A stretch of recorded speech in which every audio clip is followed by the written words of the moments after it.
All right. Hello, everybody, to the ZBrush live stream.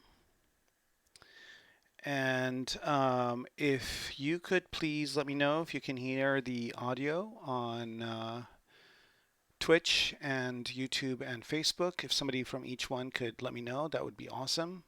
And then we can get going.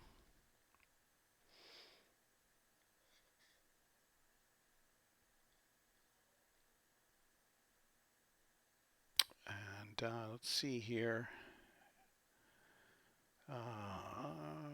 Just looking to see where these parts are.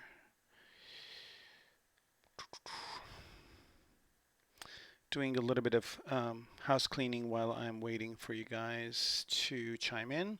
Okay, so great, awesome. So YouTube is good, and yep, great. So we've got Facebook is good too, and if we can get one more person on Twitch to chime in, we are ready to take off, so to speak. All right, let me see what object is this one. What just happened? All right, let's just see if is it this one? No. All right. One of the things I want to do is do a little bit of cleanup here. Here we go. Okay. At some point, okay, so hello everybody. Welcome to the stream. If the folks at Twitch can chime in that they can hear me, if there's anybody on Twitch listening, we can get started. All right.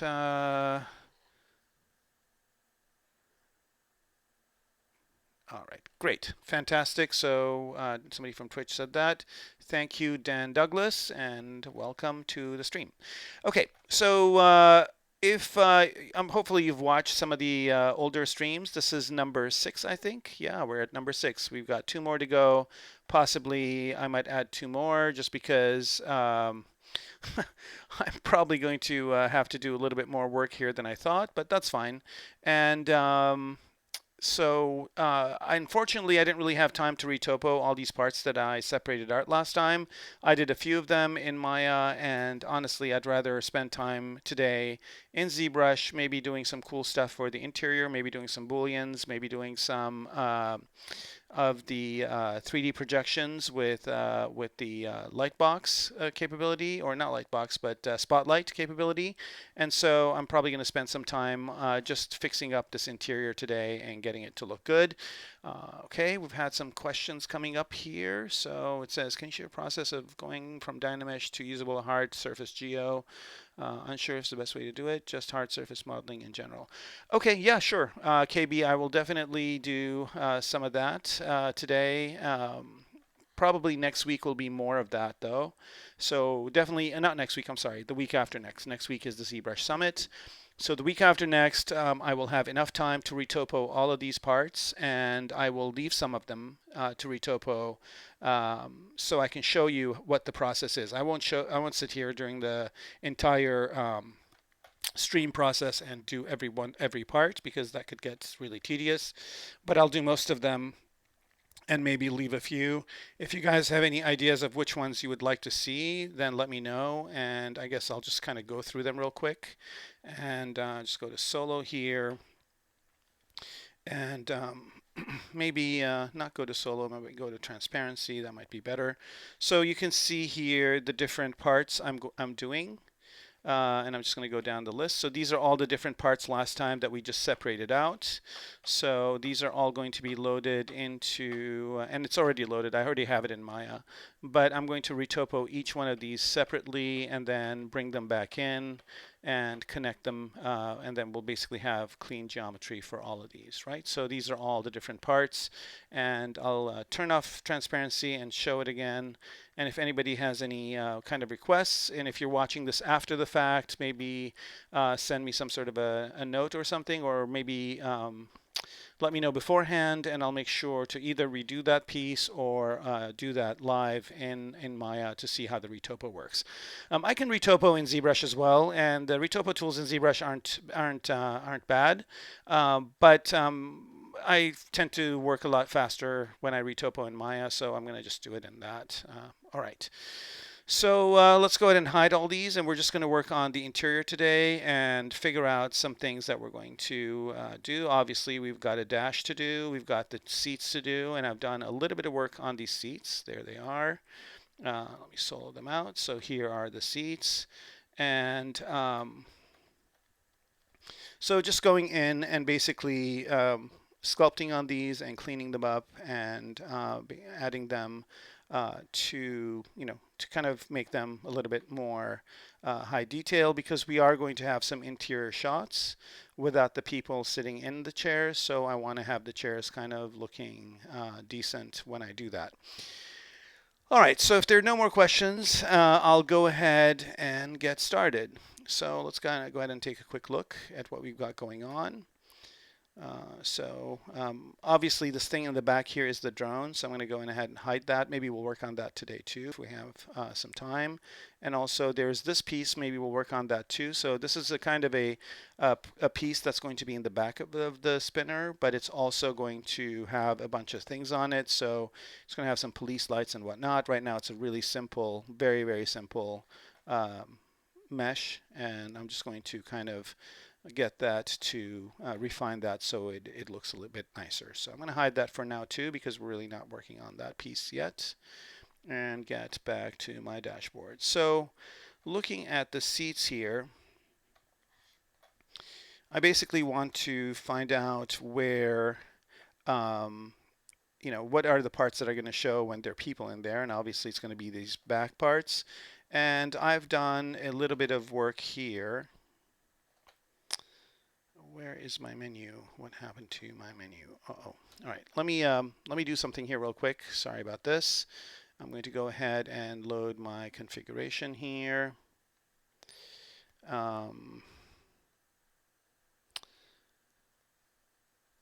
I recently made some updates to my configuration, and some of the things that I had on there are no longer there. So I'm going to go back to an older version of my configuration, and hopefully that'll work. Control A, yep, here we go. We're back on track. All right, sorry about that. Do mech designs have tertiary details? Absolutely, yeah. Everything does, right? Everything has details, and when I think about tertiary details, I think about zooming in, right? So let's say I'm going to have some sort of a shot where the car shows up, and it's going to be at this angle. Of course, this part's going to be glass over here. So if the car is going to be glass over there, then I want to make sure that the parts that show up, I do a lot of good detail work on, because those are going to be neat. And if I'm going to do close-ups, like a close-up like this, or if I'm going to have the seats show up by themselves, I definitely want to add some tertiary details to them. And I know you're asking specifically about mechs, but yeah, mechs have tertiary details as well. Everything basically, there is a kind of an overall look, a primary form that everybody can see first and remember. Like, for example, if you see something like this, just by how amazing Sid Mead's designs are for a spinner, you'll know, okay, well, yeah, maybe this is a spinner. It's a flying car. So even if I see this small somewhere and like flying around, then I can tell you, wow, this is a spinner, right? Because there's this iconic kind of shape that it has over here that I'm kind of carrying forward.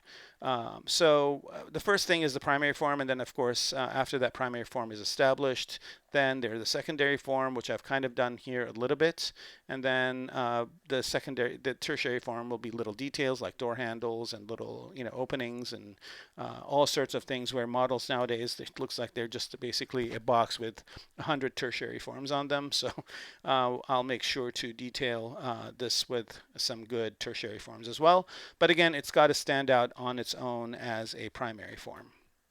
So hopefully, Edivan Jr., I hope that answers your question. Okay, so going back to that interior, let's go ahead and take a look at these seats here and think about, okay, well, what kind of things do seats have? Well, obviously they have cushions, right? So let's go ahead and take a look at these and notice that I have some cushions in here. And right now they're really polygonal looking. So again, these are very, very simple polygonal objects, and I think these are all combined together. There's a bunch of different pieces that I've combined into one, right? And if I want to break these out, what I'm going to do here is I'm going to add them to a folder, so new folder for that seat. And by the way, I should also note, so let's just go do that, seats. And now that they have a folder, if I go ahead and split this now, it's going to split in this folder, which it'll keep it all in there. And the other thing I also want to mention is that a good way to model something like this is not to model two of them like I have over here. But what I've done is I've also, let's see here, I also have some parts, and one of these parts is a seat like this. So here is kind of the seat, and it's in the center of my scene, right? So now I'm basically just working on one of these, and then when I am done with it, I will duplicate that and put two in. So that's what I'm going to do here. And notice that this one still has some polygroups on it. And again, if I go out of the dynamic subdivision mode, you will see that this is pretty much a really very simple polygonal form. And here I'm kind of thinking maybe these can be their own pieces. So the things that have the polygrouping on them, they can be their own individual pieces. So let's say this part here inside, this pink part could be metal or some sort of maybe kind of foam, but not really hard foams because you're going to lean on it. But these blue parts here would be kind of nice and cushy, so the person has a nice rest in the back. And then I've got the cushion on the bottom. And since this is a flying car, again, thinking of concept design, I've done a couple of, taken my freedom with a couple of different things here. Let me switch this back to dynamic subdivision. I've kind of made a little bucket area where if he sits in here, if the car is tilting back and forth, there are these side pieces that protect kind of the lower parts of his body. And then I've got these things that will kind of, the shoulders will kind of maybe move into. So if the car is banking, for example, to the left or to the right, that there is some sort of support for the driver. So as they're sitting in there, so let's bring him up. Of course, it's always a good idea to have your, well, I didn't want all of these. Let's hide all these parts we don't want. We do want the driver, but none of these things. So these are all parts from the process that I kind of continue to keep just in case I need them for something. And over time, I will reduce the scene of these things and do cleanup. So it looks like there's 3 of them now. Okay, and let's just hide everything and hide this one too, and just focus on 2 things, which is the driver. So notice here that the driver is kind of sinking into this chair and is kind of protected. Both his legs are kind of protected and the sides are protected as well. So this kind of stuff is things I think about. So when you are doing concept design for whatever, games, movies, or whatever, you got to make things that people look at and go, yeah, look, yeah, that makes sense. Yeah, right. So this guy, you know, this car is going to bend like this. You know, there needs to be something that holds his shoulders so he doesn't kind of hit the glass or whatever, right? So you got to think about those things, and you got to think about putting them in to your model when you're building it, so that when people are looking at it, they kind of believe that, okay, yeah, this looks like it could be the real thing. Okay, so let's see. Mech is a mechanical robot only. Yeah, it is definitely. I will do mech. I'll do a mech on the next series. So this series is going to be a spinner. It's going to be the flying car.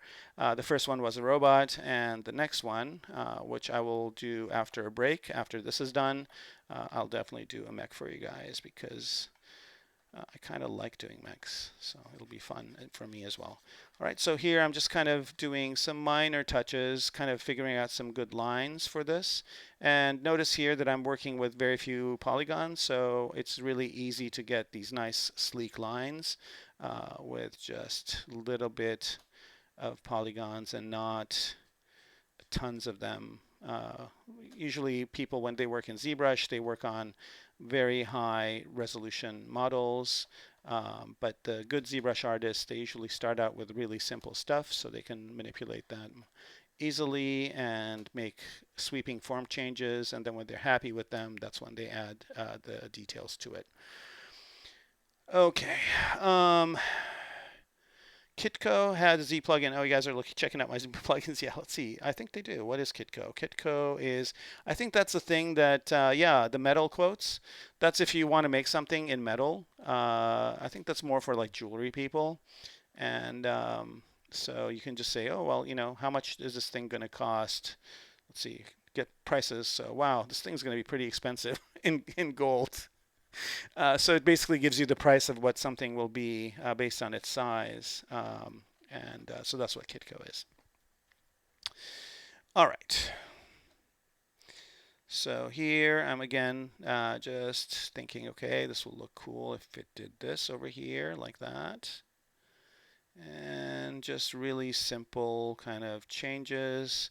I'm kind of not liking this big angle over here just because it seems like something you can jam yourself into, and I don't want that. You don't want really sharp edges in a car at all. You want soft edges. So I'm going to soften this up just a little bit. Still have a little bit of an angle, but not maybe that bad of an angle. And if I add a couple of edge loops around here, it'll soften that shape up a little bit more even. So let's see. This looks good. And then, so here, again, I'm going to do that trick where I'm just going to add this into a folder because, again, these are a bunch of pieces that are combined together. And if I want to sculpt them, then I'm kind of running into, like if I want to move this, I'm moving the other one too, and I don't want to do that. So there are tricks where I can just do this like that and hit Control A or Control Shift. I think it's Control Shift A, yeah. And then I just get this one piece and I work on this one piece and whatnot.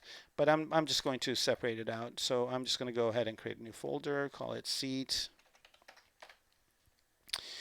And then I'm going to go ahead and split this to parts. I'll say split to similar parts. That way, if there are parts like these two that are similar, it will split them to that. Okay, so now this seat is split into a whole bunch of different parts, and I can work on them individually. So I'm going to go ahead and turn all of them on as soon as ZBrush is done saving. All right, we're back, and so let's show all these guys. I think this is going to show everything everywhere. You all already, we don't want that. We just want to show just this group. Okay, let's just do that. Okay, and does this group have other stuff in it? No, it should hide all the other, what else is showing up? Well, these guys are showing up. I don't want any of these guys, just these ones. I guess I'll just manually do it. I'm sure there's a Paul somewhere saying, all right, you got to press these buttons to get that. So here we go. We don't want this thing. Yep. So here we have everything that we need. I'm going to take this out of this group.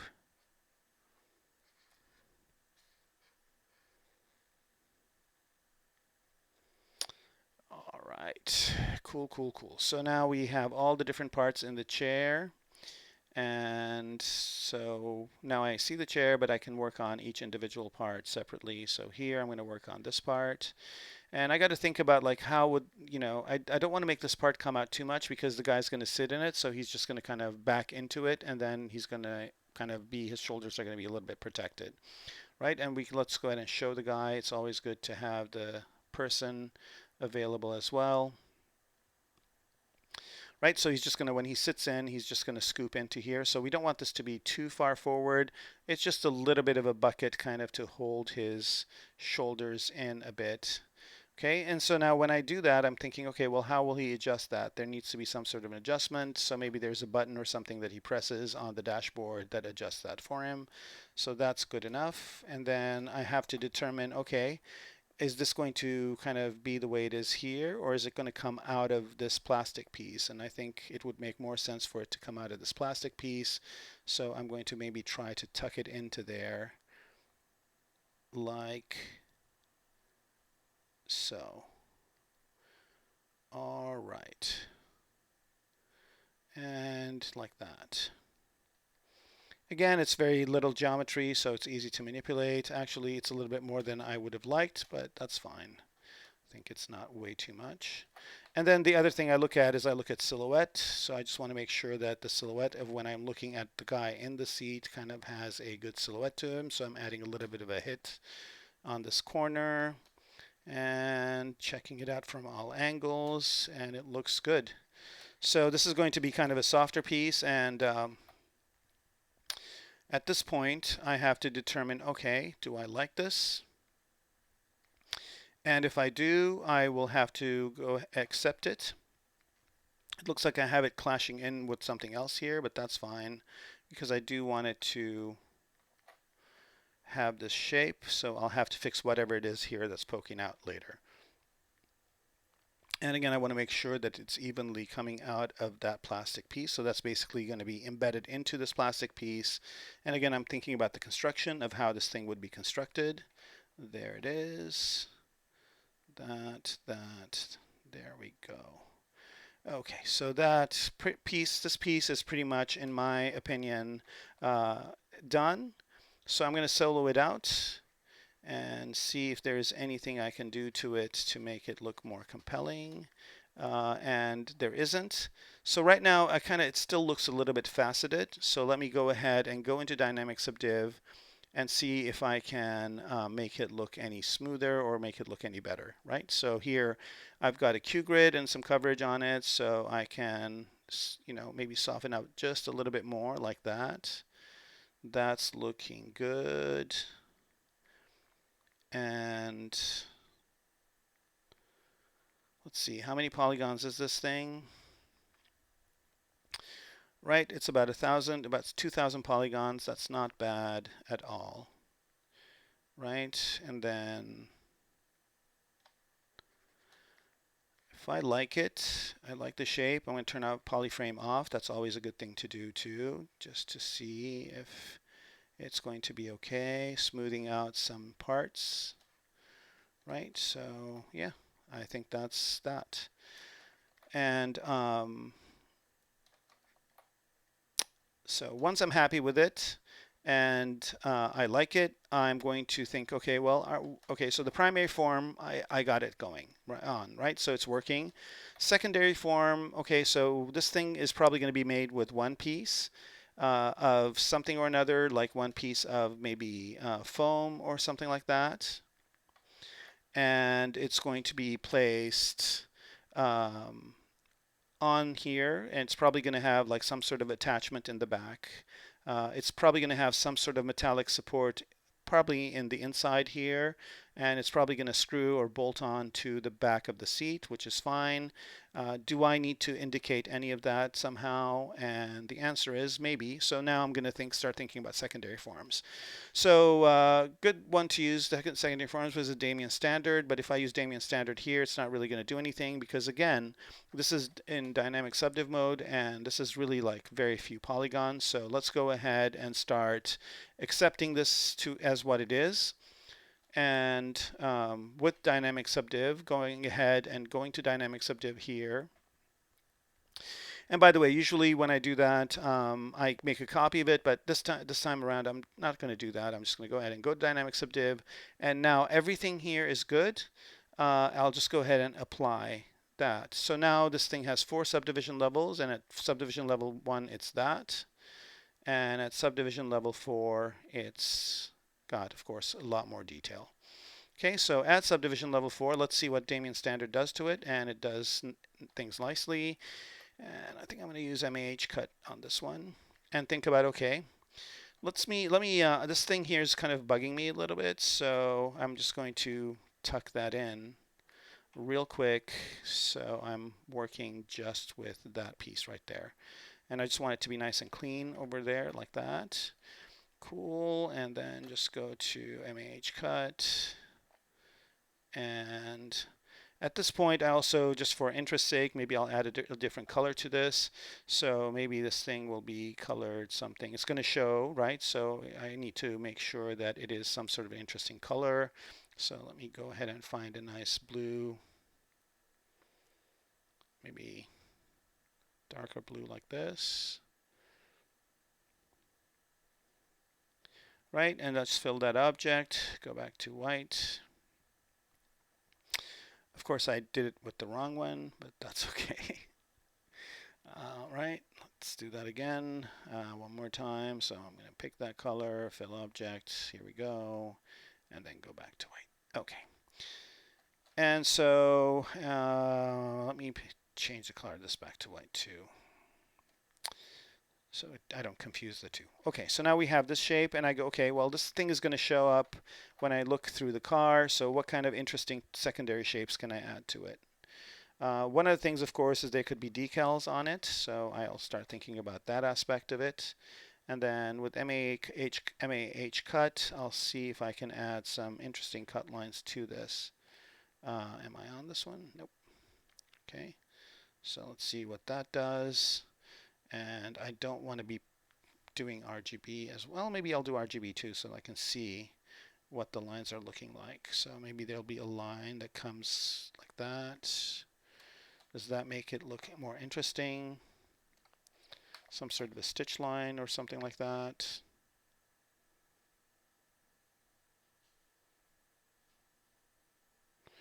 Okay.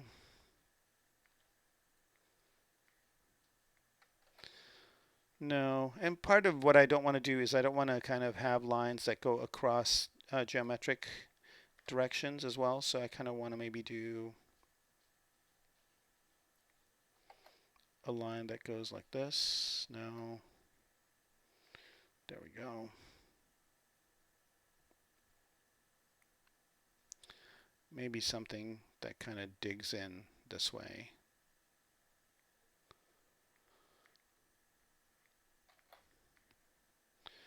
And see if that adds any kind of interest to the look of it.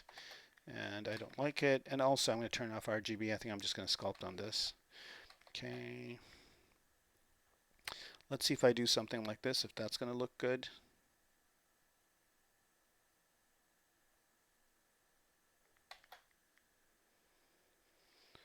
I think that works. That's working for me, but not that specific one. So I'm going to make this brush size a little bit smaller, and I'm maybe going to make the intensity a little bit more so it's digging in to the seat. Yep, liking that. So let's do this. Come down this way and in. And from the top, I'm going to hide the top of the seat here because it's getting in the way. There we go. And I'm just going to do a line like this. So this is it's kind of a secondary form, but it's also a tertiary form because it's so detailed. And what if I do something like this? Nope, that was horrible.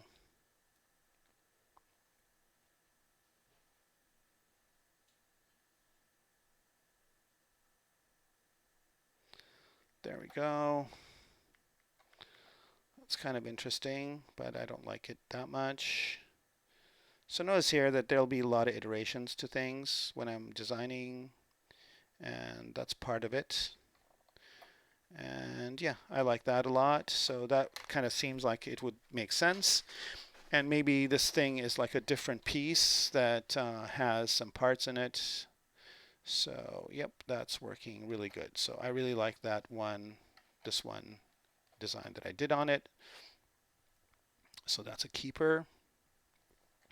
And at this point, I'm not really going to worry about like screw holes or anything like that. I can add those in a little bit. But that little cut in that I did worked really well for me. So now what I'm going to do is I'm going to go ahead and mask this area like so.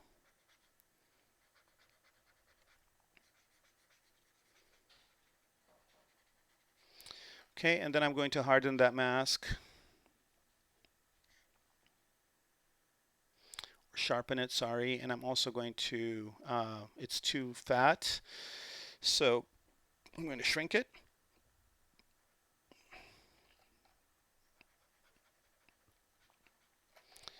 All right, because that's going to be something that's going to be holding this piece together. And then, of course, this thing is going to have a little bit of bloat to it. So then I'm just going to go over to my inflate brush, make it a little bit fatter and just kind of lightly touch up these edges like so. And then when I remove the mask and soften it up, it kind of looks a little bit more organic, because this is definitely an organic piece. It's not hard surface. It's not made of metal. It's not made of anything like that. So now it looks like it's inflating outwards a bit, right, like that. And then I'll go back and retrace it with MAH cut. Of course, I could probably not have to do this if I did that thing kind of more accurately. So there is this line again. And notice that I'm getting a little bit of chatter here over in the corner. And not if I, at this point, maybe I'll add one more subdivision level to this thing. So divide it up to level 5. There we go. Now I'll get a cleaner line. There's a little bit of chatter, but I can remove that like so, and just kind of touch it up. All right, and now that looks like it's kind of a nice piece that belongs there. Let me just touch it a little bit with H-polish, just a little bit. There's some areas that are kind of bubbly, and I don't want it to, I want it to kind of have some inflate to it, but not have it be wobbly at all. I want it to just be like very clean. Because if they have flying cars, they have a really nice way of cleanly making these kinds of parts. All right, and let me solo it out, see what it looks like on its own. I definitely don't like that sharpness over here, so I'm going to soften that up. All right, I see some questions, so let's go ahead and see. Okay, nice scan data, bro. Okay, yeah, the scan data is basically from 1024, and it's a driver. You guys should definitely check out 1024 if you want to buy scan data from them. It's pretty inexpensive and really good. All right, so there, oops. Kind of want to touch this up a little bit. And, you know, later on, maybe I'll add a few details where, you know, this has been scuffed up or something like that. And there are some maybe folds and that's a good one to do with Damien Standard, like maybe like do things like this. And for that, I don't really need symmetry. So I'm going to break the symmetry for now, and just maybe like there's a little bit of a bend over here from the guy sitting and pressing up against this. So just do kind of a little bit of a thing like that. This is just organic sculpting. I don't just do hard surface as people might think. So maybe like there's something like that, and just soften it up, and that just creates some like extra visual interest to the object. All right, and I think this is kind of pretty much okay and done. You can see here, like I can barely see those little things, but when I am doing a nice render, they'll show up. And I also kind of like how this is breaking over here. So that piece is pretty much done. Okay, so now I'll move on to the next one on the seat, and that is this part right here. Where is it? Yep, the most important part of the seat, right? Okay, so let me solo that out, take a look at it. So again, it looks like it's kind of bucketing in. Also, this is pretty low poly, right? So I just want to maybe create a little bit of a cushion here for them. Okay.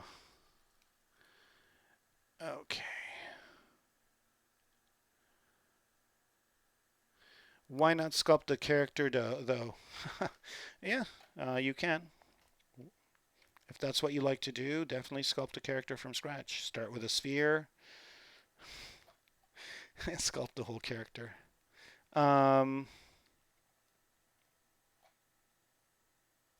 sure there are people on ZBrush Central that have like amazing drivers that they've sculpted from a sphere, so I shouldn't be taking that lightly. But I would rather be working on this kind of stuff, so I just bought that scan.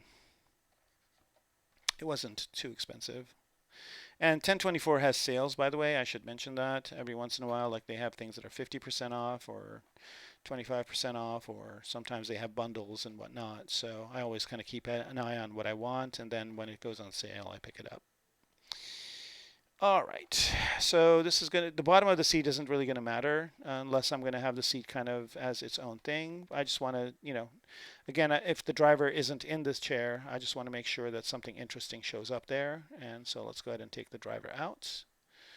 Right, and so this is the part I'm going to see, and this is interesting enough, um, like maybe so.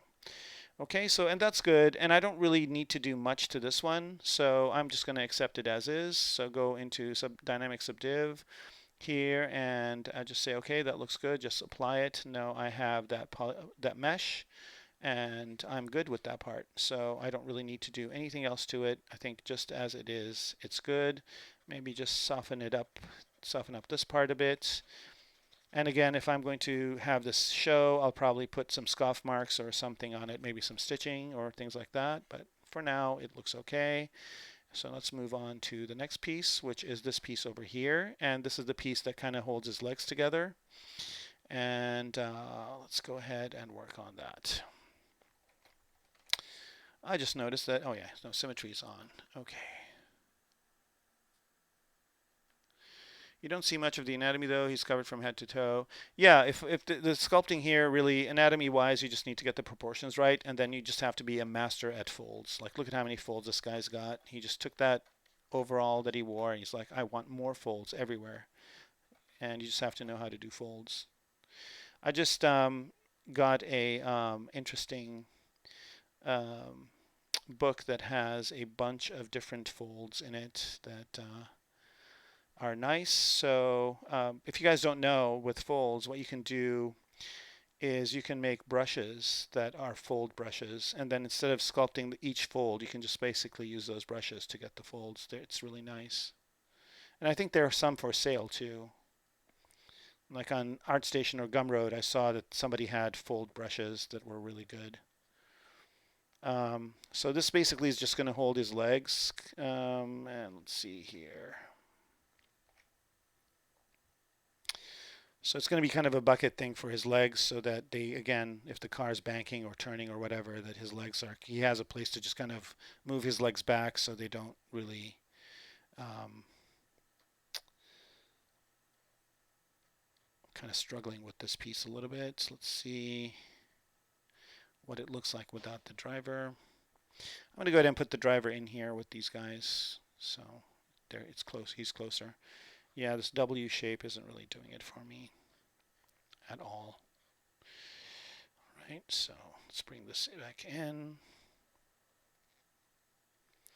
And the W-ness should be kind of this way. But then it's clashing with the seat, so let me see if I can move it. So I'm going to center the pivot on here, bring the driver back, and see if I can move this forward and down a bit.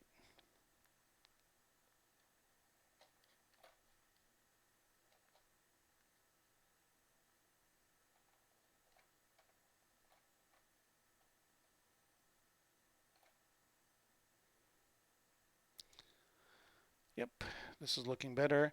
And here, I mean, this thing is really, it has very little geometry, so I can probably add a couple of edge loops to it. So let me go to my insert edge brush here with the Z-modeler tool and add an edge loop.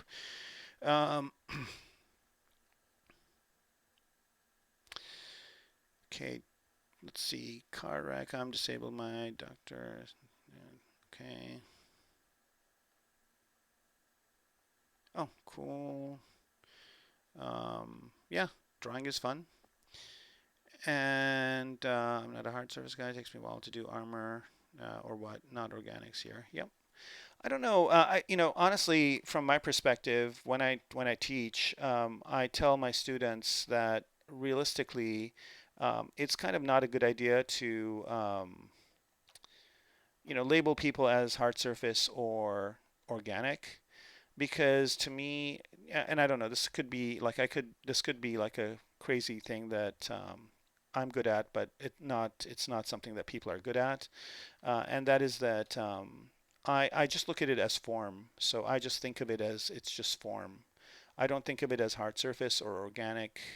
I mean, obviously you can get expertise in doing a specific type of thing, but I don't really distinguish it as hard surface or organic. I just say it's form.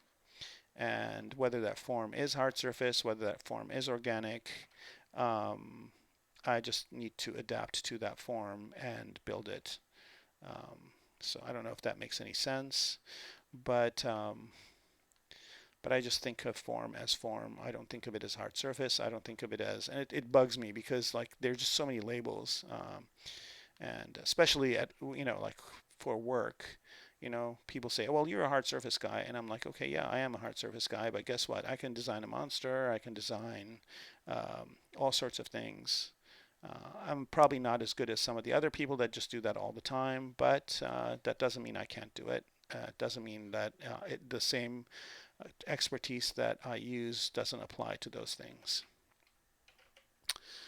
Um, what advice would you give someone who's primarily a biomodeler, likeness, creatures, etc., who wants to learn hard surface? What fundamentals would you say they need to have in order to succeed? What's kind of funny is that if KB, are you good at the things that you do? So are you good at doing biomodeling and doing likeness? So the reason why I'm asking is that if you're good at that, it's because you've probably studied it. So if you want to do hard surface objects, study hard surface objects. Take things apart or get books on how things work. Go watch and determine how things work, and because it's basically problem solving. It's not really, it's not just doing the shapes, but it's also the problem solving. So here, when I'm doing this, I'm basically solving problems of like, okay, well, what happens when this guy is sitting here this way? And, this chair needs to be more enveloping than a normal chair because this car is going to fly. And if this car is flying and banking and doing all sorts of stuff, that it has to kind of hold this person in place. And, so, I kind of have to make it more like a fighter pilot seat and have it be more kind of enveloping for him. And then I have to think about all the ways that, like, how, would this fold down? Like, if he's going to sit down, if his legs are going to be like this the whole time, then they're going to support his legs, and that's good. But what if he's going to stand up, right? Then his knees are going to kind of be hurting. So then this needs to bend down, and that's why this is a separate piece than the piece he's sitting on, right? So those kinds of things, like if you think about mechanical things and how they work, that those are going to be the things that help you with hard surface modeling. Is that you basically think, okay, well, that's what's going on here. And go look at hard surface stuff. Like go look at a tank. If there's like some sort of a show there that you have, armor at, go look at that. Go look at a tractor. Look and see how it kind of is built. Open up the hood of your car and take a look inside and look at all the different pieces and how they're built. And you do enough of that, and you basically will, be able to replicate it and redo it.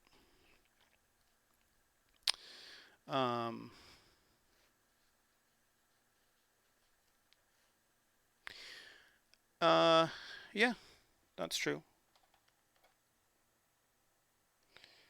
Although I bet if Geo Nakpil did mech armor, he'd do awesome mech armor. But that guy, Geo's anatomy is out of this world. He is just a master. He's so good, so good.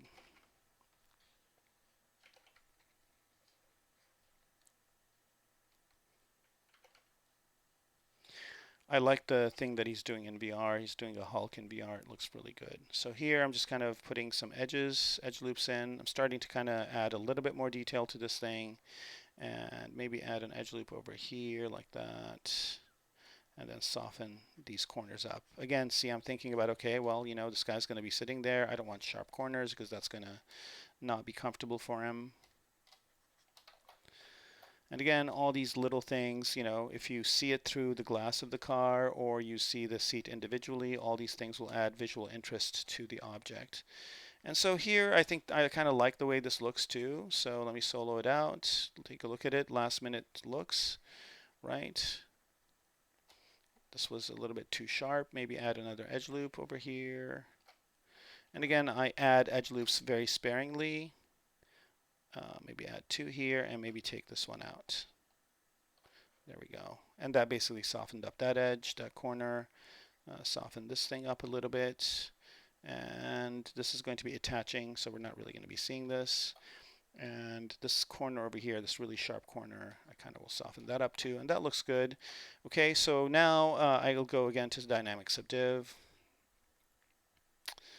and see if I can get a softer version of this. And this is really beautiful too, because you can like get so many different versions of the thing you're working on. So that's good, but this over here is still kind of harsh. That's great, and this will be that piece. So we'll go ahead and accept it, apply. So now I've got geometry that applies that. I've got 4 subdivision levels, which is good, and then I can do a little bit more detail work on here, like that. And then let's go ahead and add some tertiary shape. So if I have something like this, you know, obviously it's not going to be just one piece. It's going to be made of a couple of pieces. So I'll just go ahead and go into Damien Standard and cut this thing up so that there is a bottom part that's going to be probably harder plastic, and I can probably separate that into its own thing, but since this is kind of not going to be showing up that much, I can probably get away with it not being just one part. Oh, the name of the artist, it's up here, Gionakpil, Gionakpil. Yeah, he's really good. Look if you haven't seen Gio's work, look him up. It's pretty amazing. The other thing that I really like about Gio is that he kind of partners with this other artist called Carlos Fuentes. And Carlos Fuentes is like a monster designer extraordinaire. And Gio will sculpt his work. And when he sculpts his work, stuff turns out really nice. So, and Carlos has done a lot of, stuff in movies too. So his work is really great. So if you don't know about Carlos, look him up as well. He is awesome.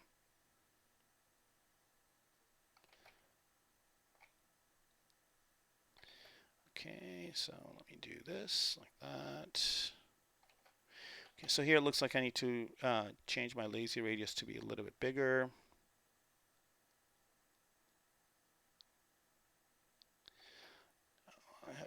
Add a little bit more cushioning to this thing. So let's say it's got something like this. It comes down this way and comes down into here.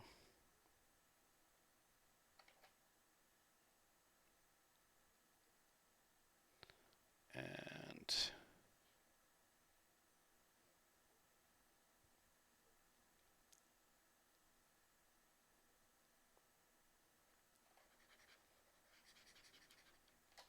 I'm not liking this angle right here at all, so I'm going to redo this part.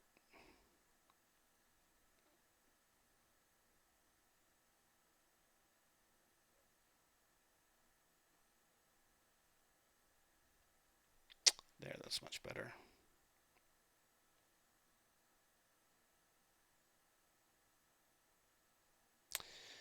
And when people ask me, do I need to be good at drawing to sculpt? This is the thing that would make you good sculptor, is if you can draw these lines well. So yeah, you do need to have a little bit of drawing skill. You can't completely not draw. It's interesting when ZBrush does that. Like, just drew those big lines over there. Here we go. All right, so again, this part over here is kind of almost done too, and I'm going to soften these up a bit. And maybe I can do something like say, all right, well, these are going to be kind of maybe different strips of pillows, so I can add stitch lines. And for that, I'm going to use Damien Standard, the best brush ever. And I'm going to add a bit of a lazy mouse to that and a big lazy radius. Let's see what kind of result we're getting. Yep, and then make the brush size bigger.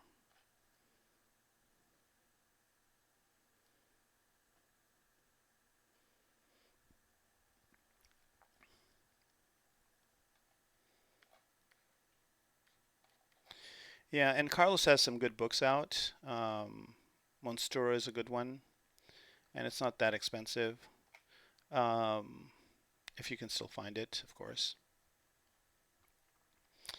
And yeah, there's a few books, and then he's got ones that he published that they might be out of print, but they're really good too. And then of course the movies he's worked on have good art in them as well. Yeah, he's really good.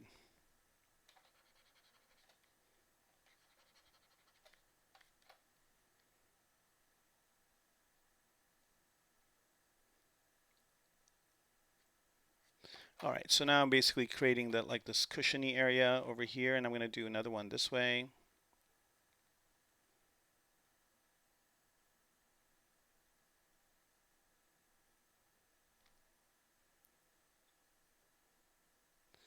And this is kind of, this is a little bit more organic than hard surface, what I'm doing right now, which is fine. Right.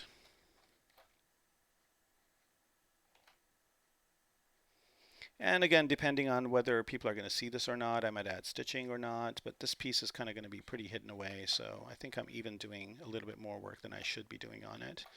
But I would just want this part to kind of be more comfortable for the guy because his legs are going to rest on there. So here we go.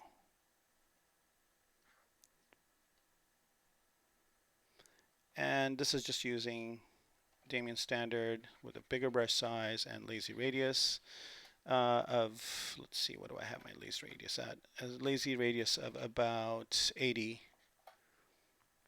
And just bring these back down this way. Although this back part isn't going to show, I'm just kind of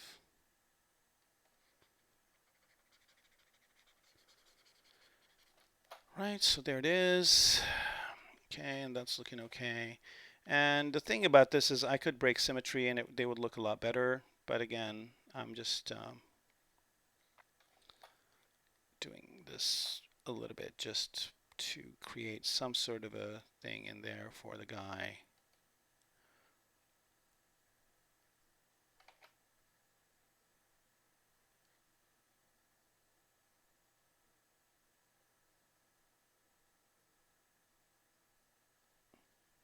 Right.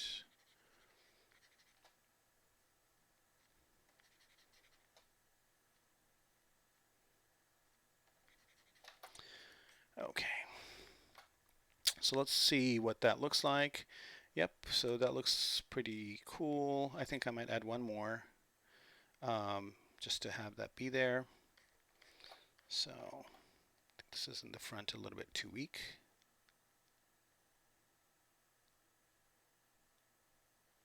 There we go.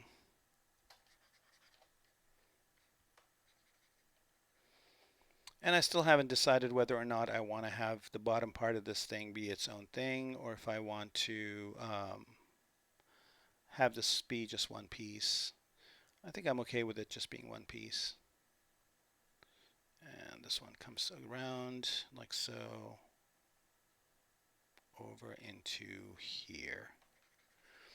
And again, I'm trying to keep this at this subdivision level and not more. No, that didn't look good.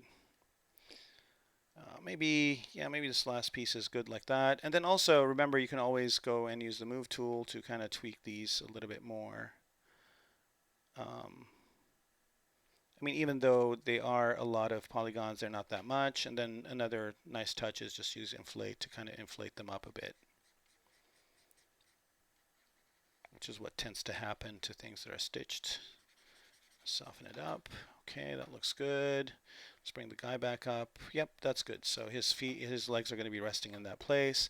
And then I'll probably see this line, but I can maybe make that into a stitch line. It doesn't really have to be kind of a hard surface holding it in. There could be a piece of metal inside of this thing kind of holding it together. And I don't think I'm going to be seeing this bottom part, so I'm just going to not really work on it that much. Things I don't see, I don't really need to do anything with. And I don't even know if I'm going to see this part much, but it kind of looks blank. If I do see it, I would probably put something in here to create some visual interest, like maybe some sort of ejector button, ejector handle or something like that. That's probably where it would be, somewhere around here. So we'll figure that out later on. Okay, so let's move over to the next piece. The next piece is kind of, again, this is only going to show if the guy is not sitting in the chair, and it's just this kind of lumbar support piece over here. And I don't really need to do that much work to this one, except have it look cool.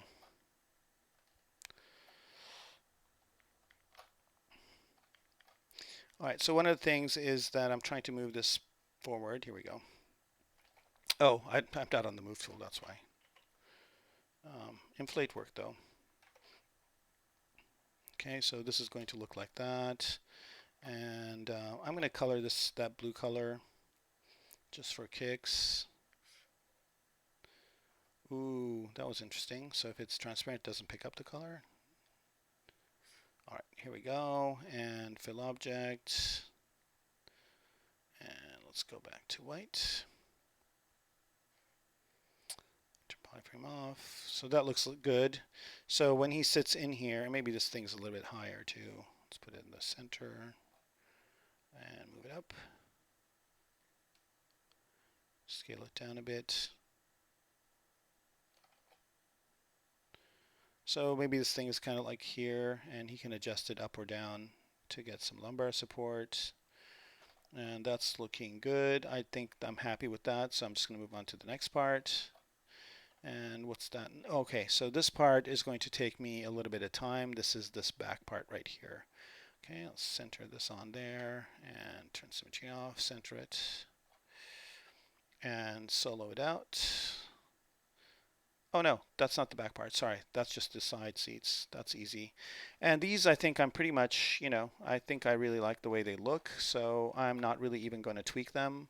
Let me look at them from the top. That looks okay. I kind of like this S shape that it has. And on the bottom, maybe I can adjust a couple of things here.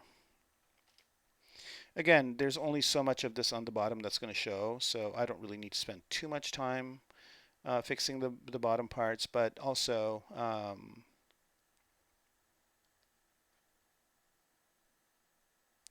I don't want it to be too horrible. So that kind of indentation just seemed a little unnatural. And I'm going to move these kind of up to have them be straight. As a matter of fact, I can just probably hit them with slice curve like that and just straighten the whole thing out. There we go. And let's see what that looks like. Yep, that's good. Good enough. All right, so I think I'm happy with this piece. I'm just going to go ahead and accept it as is. So apply, and now I have it for subdivision levels of it. And now I got to think about, okay, well, what kind of details do I want on here? And well, now that I did that, I'm kind of thinking maybe this is a little bit too high. Let's bring the guy back in. There he is. Yep, maybe this can move down a bit to create more visual interest, and also to make it easier for him to get in and out of. Do I not have symmetry on? I don't have symmetry on. How cool is that? So activate symmetry, Control A, mirror, mirror and weld. Okay, here we go. So now we're good. Okay, yep, so that way he can get in easily, and I don't want this to be too harsh, but I do want it to envelope him. Okay, so he's just going to kind of maybe just sit into here, and that's going to be fun. Okay, so good, good, good. Let's go ahead and accept that, apply, there it is. And I'm going to divide this one more time, turn on off polyframe, and there it is. And I don't know how much of this is going to show. It's probably going to show when the door opens. So let's go ahead and see if I can do some detailing on here. Nope, I need more subdivision levels. Maybe take it to 6. That's good. Right, let's have ZBrush save. Okay, so while it's doing that, let's see. 10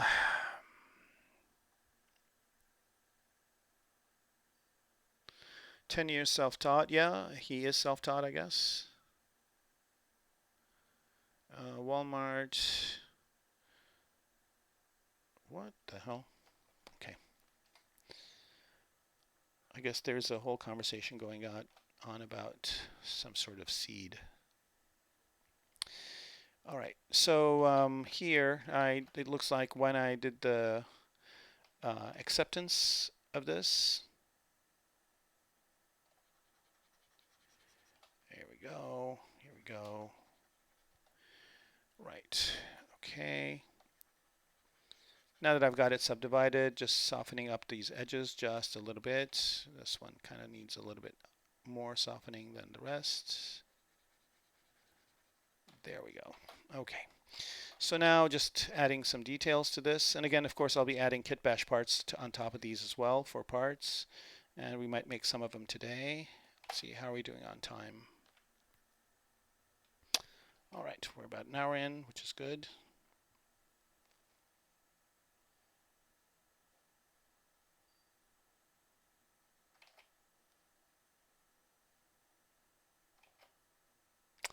I'm kind of going to continue the line from that thing. See if I can get something compelling out of it. I still don't have enough detail here on this one, but I'm going to see if I can get away with, no, I need more divisions. One more.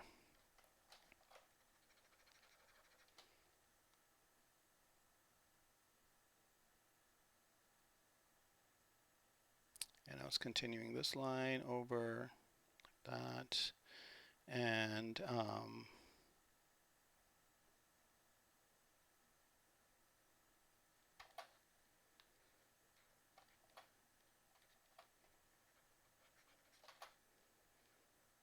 trying to see if that design works, and maybe not.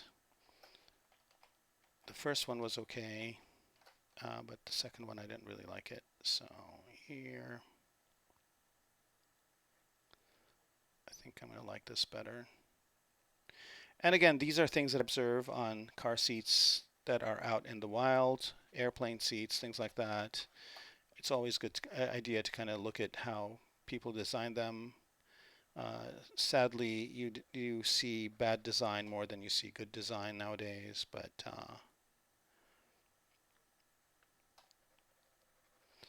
there's some really great designs out there. And this sharp part over here, I don't really like it. So I'll break it up with some sort of a kit bash part or something that will go over there. Okay, so that's kind of, it's going to bug me. So I'm just going to leave it as that. Okay, so there we go. There's that. And then if I take the driver out, let's see if there's anything I need to do inside the seat. Nope, I think we're good. Maybe add another cut line over here that goes down this way and over. Again, for when there's no driver in there, it might add a visual interest to have this kind of shape over there. Okay, so I think we're good with this part. Let's move on to the next one. This is just that plastic part that's going to be in the back. And this is looking pretty faceted. So what I'm going to do here is try to soften up some of those facets and determine the planes that there are on. So here, I'll make this whole thing one plane. I think this thing could use a subdivision level, so I'm just going to divide it once. And still have dynamic subdivision on. Whoa, that wasn't too good. Let's apply and then divide and then turn dynamic subdivision on. Yep, that's pretty much more what I want. All right, any other questions, folks? It looks like we got quite a few people on here. It helps when you ask questions. It keeps me awake. And I'm going to take a quick water break.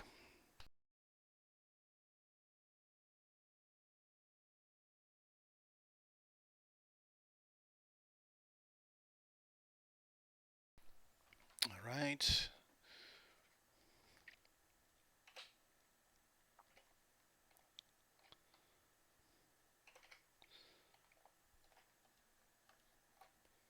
No questions. It's always a good thing. All right. Wait, what part am I on? I'm not on that part, am I? Yep, I am. Cool. All right, so why is this not...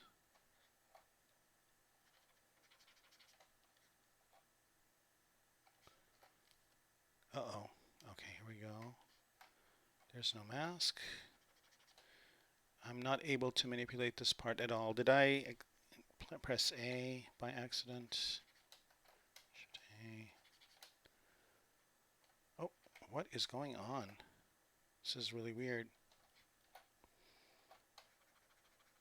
All right, I'm just going to go to the next part. Something funky happened to that part, so I'm going to deal with that later. I don't need to do it while I'm on here. So here's this part right here, and this is a pretty simple part as well. I think I'm not really going to do much to this one.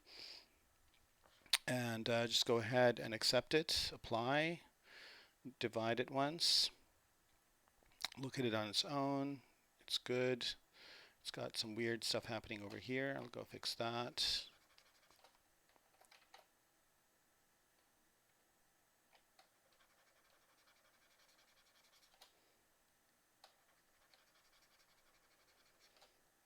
All right, I think the problem I'm having is that I've got too much detail, so I'm going to fix this kind of on the lower subdivision level and then go back up. There we go. And then just clean it up this way. Maybe clean it up a little bit along the way too. This is kind of a weird transition that was happening there, so just fixing that up. There it is, there it is, there it is, looking good. All right, and I'm going to fill this in with the blue color as well. So let's pick that color, fill object. Okay, so now I'm also, while I'm doing this, I'm also thinking about the color variations, and this is kind of a good way to see the seat when you get in. Actually, while I'm at it, I think I'm going to make this part right here blue also. And it's not necessarily going to be that color when it's done, but it helps me with color variation with the seat when I see the different colors. So there's that. That's looking good. Let's move on to the next part. Seats usually take a long time in cars, so that's a good thing. What part is that? Oh, that we've done that. We're done with this. Let me see if I can fix this one again. I'm going to give it another effort, which is this back part right here. Let's solo it out. And what I'm going to do is maybe go down in subdivision levels to maybe here and try and straighten out. Here we go.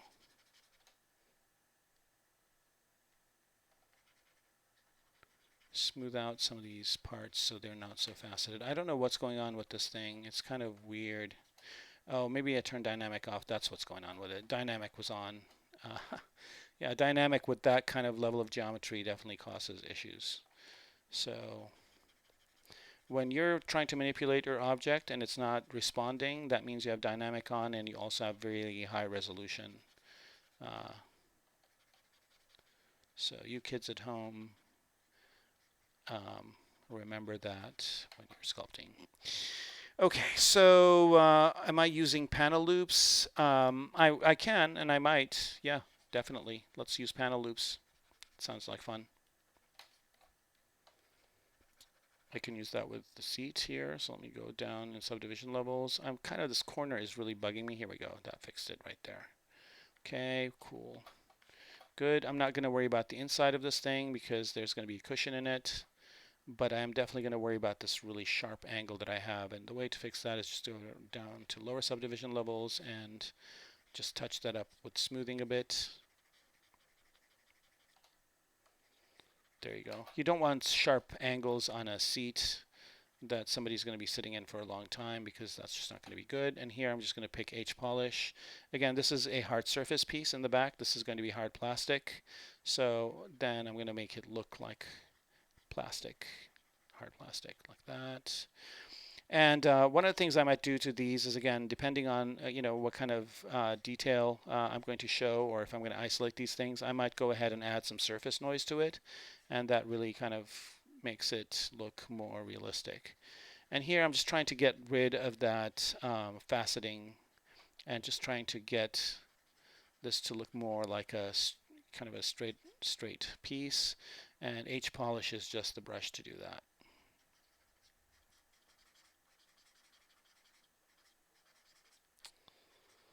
Right.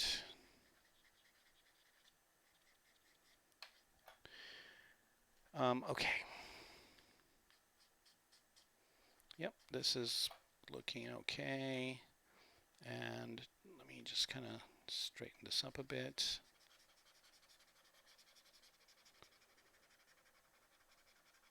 And yeah, so that back part is okay. And again, that's going to be up against things, so it's not really going to show. But if I'm going to show the seat by itself, I kind of want this to look good in the back. And I just break that surface. So right now I'm just basically determining coplanar objects and breaking out the faceting. And when I look at it from a different angle, and you know, a good material for this is a basic material 2, because that gives me a nice specular on it, and then I can see kind of where I need to make those breaks.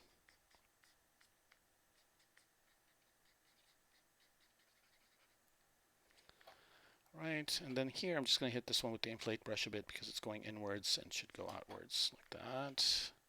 Yep. All right. Cool, and I think I'm good with this one. And this one will definitely have some screw holes and some kind of things that I will add a little bit later when I'm doing kind of the tertiary details on it. So right now I'm good with this. I'm good with exactly the way it is, so I'm going to move on to the next part, which is going to be, I think I already did the next part, so I'm going to work on this one right now. And this one is going to be one that I'm going to work on for a bit. So let me go ahead and do this, and this would be a good one to do panel loops on. Okay, so here, this part is going to be the rear seat. And I'm going to separate it out, so I'm going to do panel loops on it. So I kind of am going to try and get the seat done in a little bit here. And then the next thing I want to do is, man, now that I have the whole seat showing, this kind of looks horrible over here. These kind of cushiony parts look like they don't really belong to this seat. So I might do something like, here, let me do it now. It's easy enough. Hit this with H polish a bit so they're not as lumpy.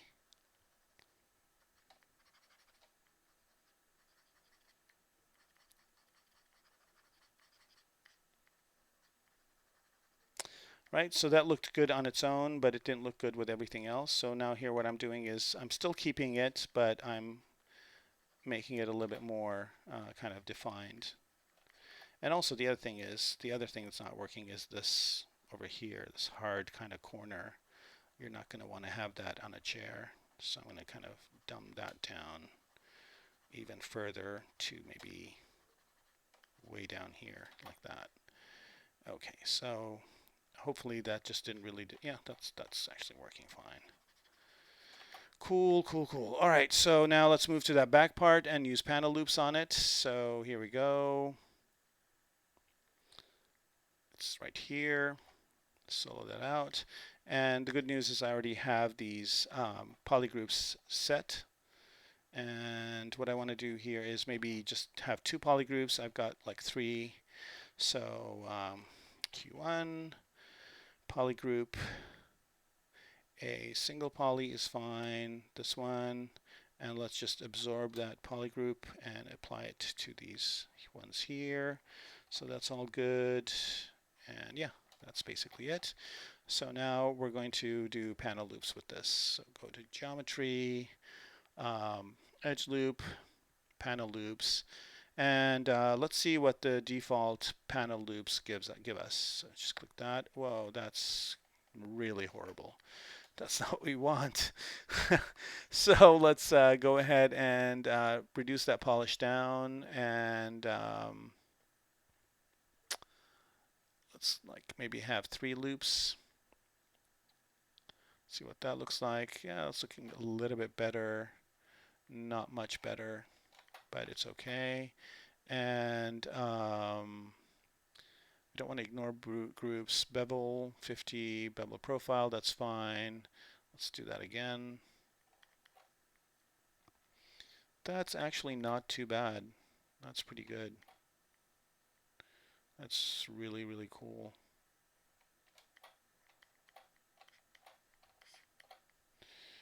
All right. It looks like this area here could use a little bit of work, but maybe, yeah, it could use a little bit of work before I panel loop it because it's kind of had a weird little angle to it. Here we go. Let's panel loop it again. That's good. And then let's kind of maybe, now I can add a little bit more thickness to it. So let's go to 0.02. See what that looks like. That is even looking much better. All right, so that's that.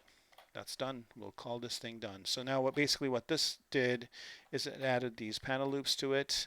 And then what I'm going to do here is, I don't know if I need the polygroups on the edges of this. Let me see if I soften this out. Yeah, there you go.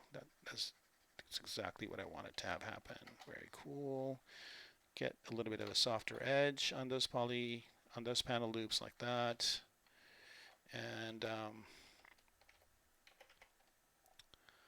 oops, I want to delete that edge loop. Bring this out like so. And the nice thing about this is that like it's like nothing as much as far as polygons are concerned. So here, if I turn dynamic off, it's just really simple geometry, but now I like it. And what if I go ahead and I'm going to polygroup by island, see what this is like. So polygroup island, and is this its own group? Yep. Right, so that's its own group. This is its own group. This is its own group, and this whole thing is its own group. All right, let's bring back the whole chair. Oh yeah, look at that. Fantastic. That is looking awesome. Right, hide the polyframes on it. Yeah, that's exactly what we want right there.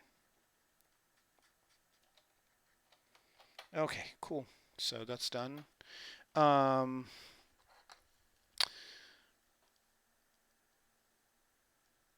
Subia, thank you for suggesting panel loops. That definitely brought some really nice character to these, and it's a cool feature to show off. So there it is.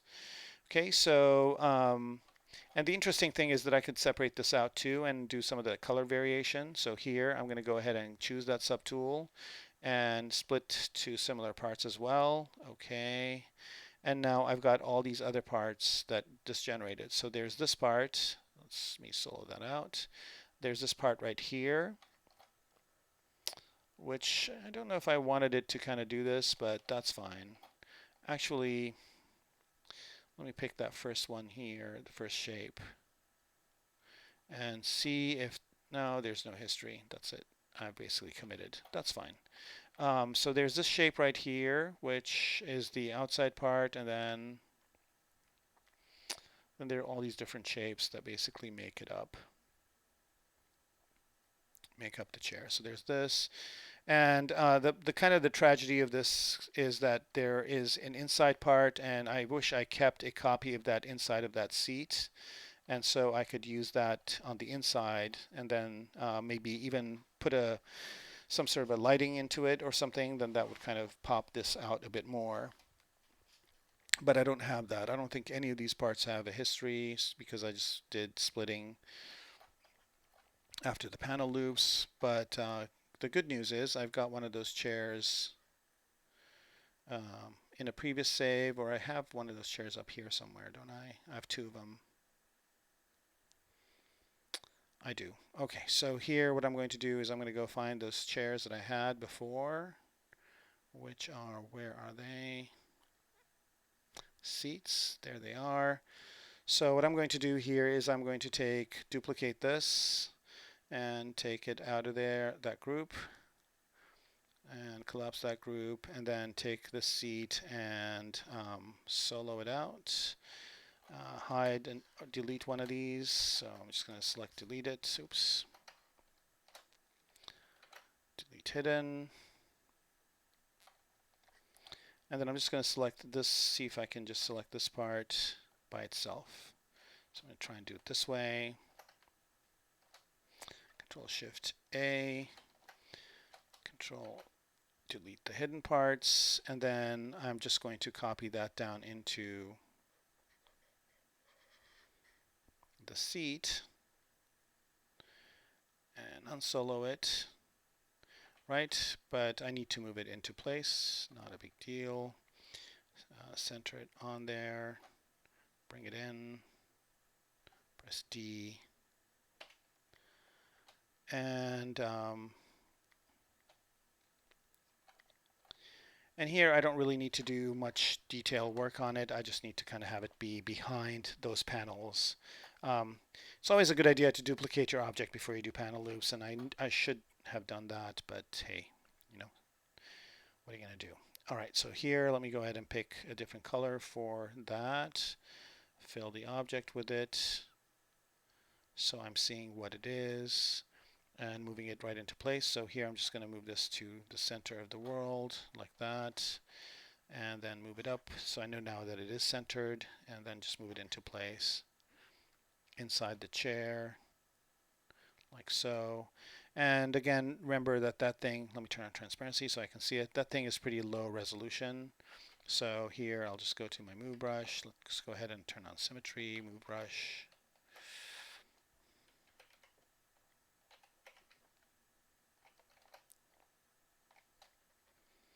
And just kind of make it smaller so it's inside. So it just shows up behind the panel loops. Like so, right? So if I turn transparency off, you can kind of see the red inside here, and that's what I want. I just want something behind these panel loops. I just don't want it to be like an empty area. And that was pretty quick and dirty, so that works as well. And what I'm going to do is I'm going to color that inside part blue as well, fill object, and go back to white. Okay, so that's looking good. And then I think I'm almost done with the chair. Yep. So I've got all these different parts, and I can get adventurous with these parts too. I can pick this one and color it blue. And that's looking okay. And then pick this back one, color it blue as well.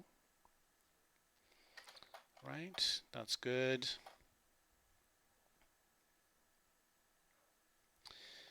And let's see, this one's fine. Wow, I'm almost done. I just have the headrest. And I think I'm going to use that same trick with the panel loops on the headrest. So I'm going to polyframe that. Man, it's all one poly group. That's fine. There's some poly groups in the back, so that this will be a nice panel. And then I'm just going to go ahead and go to polygroup, single poly.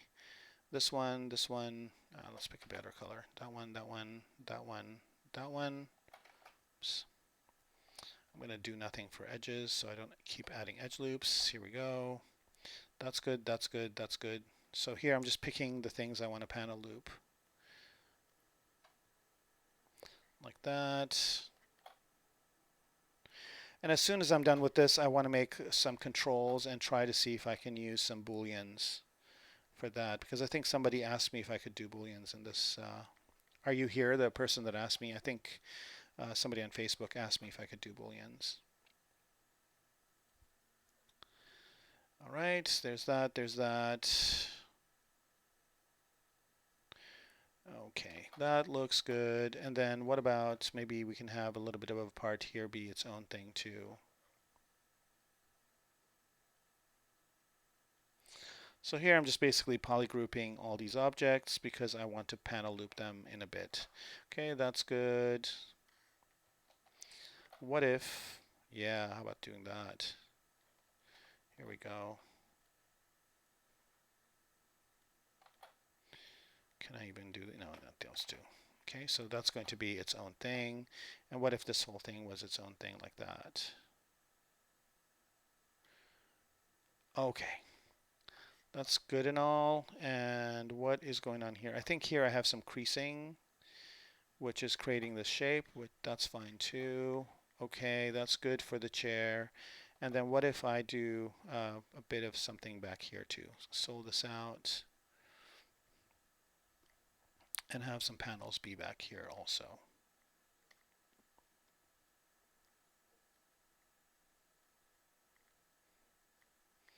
Like that. All right, cool. So now I've got this. I'm going to duplicate it. So I've got a copy that's going to be inside. And I'm going to put this in the same group. And then let's panel loop this, see what it looks like. Geometry, panel loops. And it should have my previous, oh, no, it does not have my previous setting. So polish to off, panel loops. That's nice right there. Oh, yeah. Perfect. Perfect, perfect, perfect. Let's try to add a little bit of thickness here. Let's go to 0.02. 0.02 panel loops, and that adds a little bit even more interest. So that's perfect. That's it right there. Bam, done. So now I've got the outside one and I've got one on the inside, and that works really cool. And I'm basically done with the car seat. This is very, very cool. And so I got to think about, okay, does this thing have seat belts? And if it does, where would the seat belts be? So let's bring the guy back.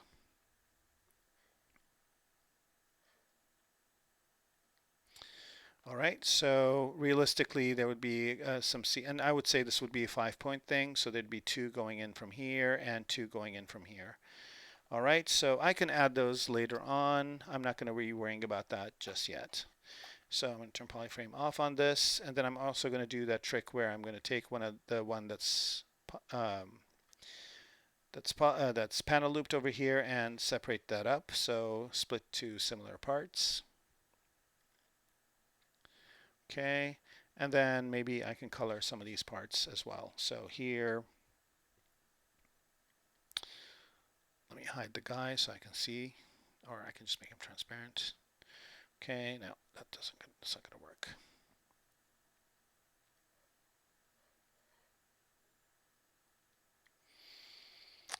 Okay, so let's pick that blue color, pick the piece we want, that one, and let's do fill object. No, not that one, not everybody.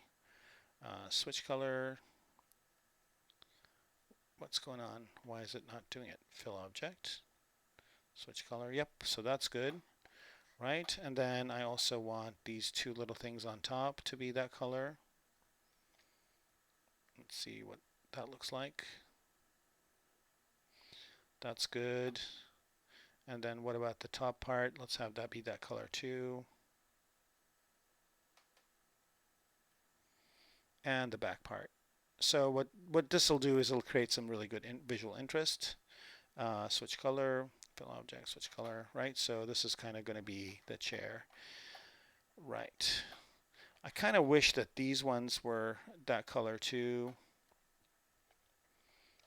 But this thing is all one piece, so let me see if I can separate that out. So there's that panel loop to panel loops. So there's that piece, solo it out. Oh, where is it? That's this one right here, solo. And let's look at the polygons on it. And notice here, this is really, again, very few polygons. And yeah, this is prime for poly looping on its own. So I'm basically panel looping the panel loop.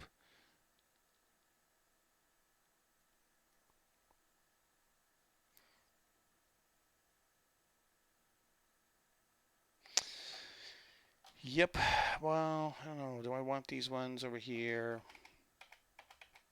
at the bottom, or do I just want that, or do I just want no?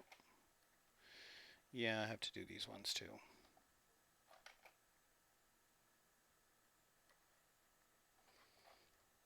Not too happy about it. Maybe this one also. Yeah, I think this will be okay. All right, so I'm going to duplicate this again and then panel loop it.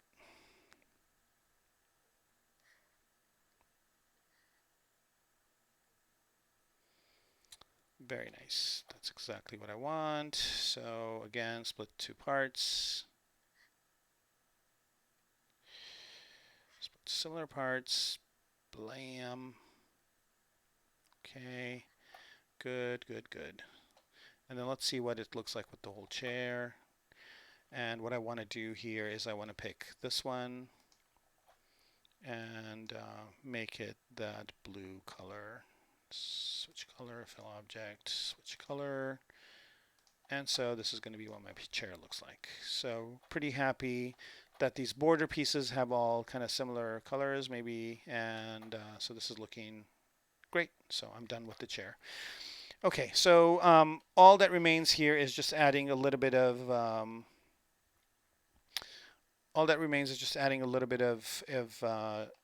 kit bash parts and whatnot, but for the most part, I think I'm pretty good with where it's at right now.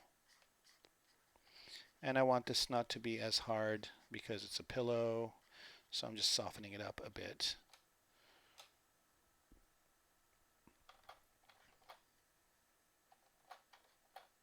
All right. Cool. Any questions, man? There has been no questions for quite a while now. You guys still there? I see the numbers, but all right, here we go. There's the guy sitting in the chair. He's loving it. He's like, "Thank you so much for making me this really cool chair." He's saying it through this little mouth hole over here. Okay. All right, so now we have our chair done. Let's go ahead and take a look at some of the other parts in the car. So now what I'm going to do is I'm going to just take this entire group and duplicate it. And you can do that with a folder. You can just go to this gear over here and just say duplicate, not delete, duplicate folder. And bam, there's a whole other seat now, which is a folder. And I'm going to just press W and move these seats into place.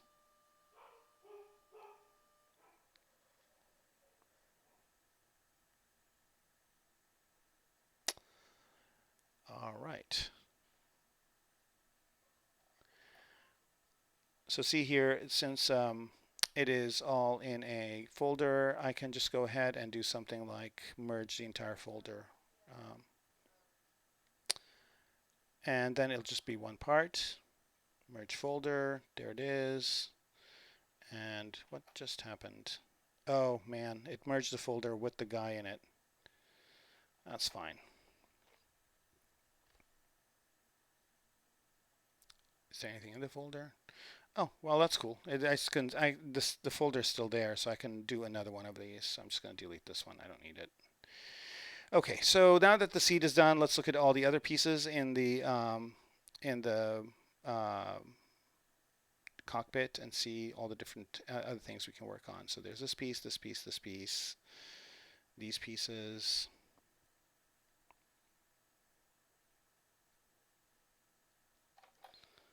And we're not going to work on the drone. I don't think we're going to have time today. Okay, so there's the guy. This kind of looks cool like this too. Like what if there just was one guy in the thing? Like, maybe there's a version of this that's just the driver in the middle. How about that? Let's work on the dashboard. That's going to be an interesting thing to work on. So I'm just going to, let's see what that looks like here. And maybe I should have kept that merged guy. I'll just make another one. So here I'm just going to go to that seat right here, like so. Click on this and say merge folder. I don't know if you guys are using folders in ZBrush, but it's the best thing ever. Like, it's one of the most amazing features, and people complain about it. Well, how come we can't have folders within folders? Well, because you have folders, that's why. Be thankful. All right, so there they are. Here's this one, and then I'm just going to duplicate this. Let me just mirror and weld it. Nope. Mirror and weld. Bam. There's the other one. All right, so now I've got the two seats, and they're nice and cool and detailed and pretty much exactly the way I want them to be. Let's work on that dashboard.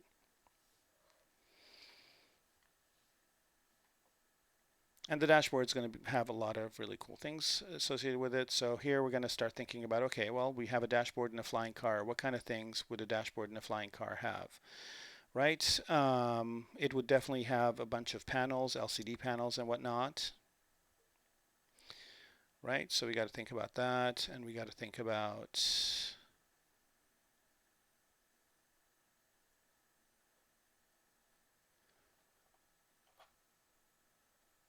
nope.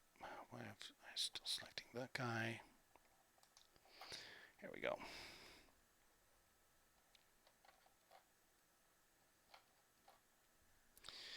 How are we doing on time? We're good. I might go a little bit over today. All right, so here we go. Oh, there's a bunch of questions. Do you have any favorite Griebel bits? Oh yeah, so I like Vitali's kit bash parts. They're always great. I can always do a lot of really great things with them, especially the one kit of his that I really like is the Subdiv kit, because I can change out those parts and have them not look at all like what they initially are, because it's kind of cool to use kit bash parts the way they are if you need to, but they basically will have the design of the person who made them. So if you can modify them, that's even better. And the Subdiv parts can be modified very nicely. So I can have those look completely different than what they are, or change them up and do things to them and use them. So that's one of my favorite kit parts. The other one that I just got that I probably will be using on this car is Chi Vang's kit. And those are really nice because they basically create you take existing geometry and you just apply them to that geometry and you get some really cool looks. And I'll be using quite a bit of those probably in week 7 or 8. I'll be using those probably week 7. Well, if it goes to 10, this goes to 10 weeks, I'll use it at week 7 or 8. But if I end it at 8, I probably will use it before then. And then there's quite a few. I've bought a few from ArtStation that are really great. There's a few free ones. Another thing people forget is that if you have IMM brushes, those are kind of kit bash parts or Griebel parts as well, and you can use those. But yeah, there's quite a few that I really like. And am I going to the ZBrush Summit, Ian? I definitely am. And if you're going, say hi. I'll be there on Saturday and Sunday. I might not be. I might be there Friday night. I'm not sure. But yeah, it looks like they have some amazing speakers, and I think the Sculpt Off is going to be off the hook this year. They've got amazing people competing. So, so yeah, I am definitely going to ZBrush Summit. Yes, that is a definite yes. I try to go every year. It's worthwhile. Good thing is I live in LA, so it's not that big of a trek for me, but I know a lot of people come from all over the world, and it's definitely cool. You learn so much in those like 4 days. It all will be if you can't go to, that's fine because you can watch them online because they'll be streaming it and they'll be taping it, so you can watch them after the fact. Okay, so Yamilian, working about 10 years in ZBrush from time to time as a support software, and touch panels for the first time. We'll use for future shoot. Okay, cool. Yeah, glad you liked it. And you should also thank. See who recommended it. Subaya, and I'm not even going to try his last name. Recommended I use panel loops, and sometimes you forget about certain features, but panel loops really worked good for those car seats. That was an awesome suggestion. Thank you very much. Okay, so now I'm just basically working on the kind of the big part of the dashboard here and thinking about like what parts I want to cut out. So let's think about a flying car and a dashboard. What kind of a dashboard would a flying car have? Well, obviously it will probably have some sort of a display that shows you where you are. It'll have all sorts of different controls. It will probably be closer to a cockpit of a plane. But also, since the technology is so advanced and we are looking at things being simpler, with companies like Apple and Tesla, so it might have some simplicity to it too. So I have to balance out that simplicity and complexity. The complexity, of course, adds visual interest, and the simplicity adds believability and also good design. So I'm going to say that there's going to be like some big screen right here in the front. So I'm going to go ahead and turn on polyframe here, and I'm going to go ahead and poly group these first pieces like that, and I'm going to say that this whole thing here is going to be a display. So let's go ahead and make that display. Good one to make that display with is QMesh. So I'm going to go here, QMesh, polygroup island, and as I'm pulling that out, if I hold control down, that separates it out like that, and then I do it one more time, and then now I've got a separate piece, and I will split two parts. Okay, and so now that display is its own piece like that. And of course, I don't really want the wobbliness of it, so I'm going to delete all the I'm going to delete the edge loops on it. And so that's done with, I'm just going to go to insert again, and if I hold alt down, that deletes that one, that deletes that one, that deletes that one, and I also want to delete the one in the middle. So I just have basically a very flat piece like this, and then I'm going to add edge loops over here and over here. Is symmetry on this thing? It is, so why am I not adding an edge loop on the other side? That's weird. Okay, that's fine. I am. Well, it's not showing up. That is so strange. Okay, and just for good measure, I'm going to mirror and weld this thing. And here we go. It's working now. Okay, maybe it wasn't mirrored all the way. And then if I press D here, I get the dynamic subdivision. So this kind of looks more like a tablet or something like that. And then I will put another edge loop here in the middle and soften up these corners just a tad.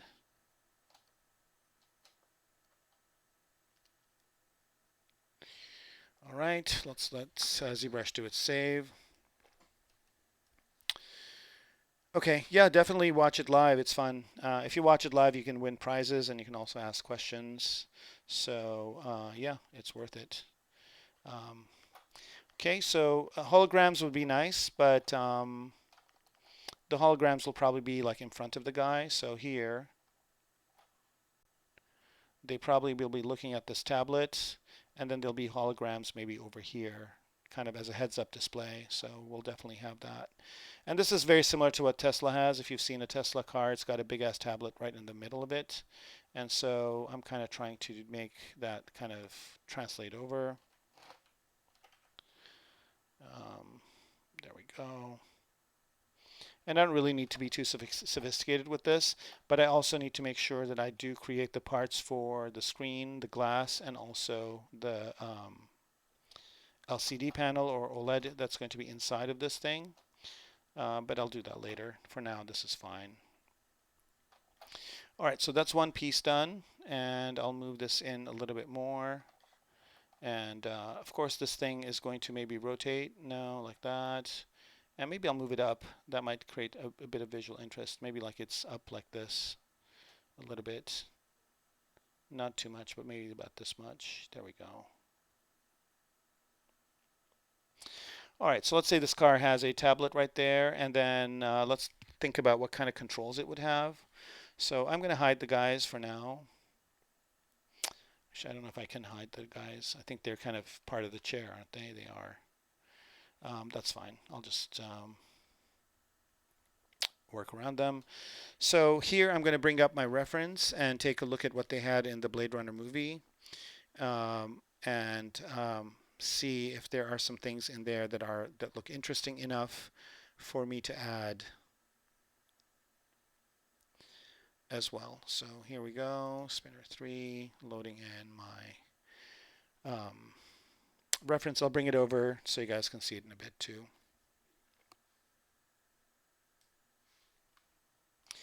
So notice here that I got some reference pictures from existing cars that I'm going to be looking at. So here's one that I got off the internet. So here are some kind of inspirations for an interior that I looked at.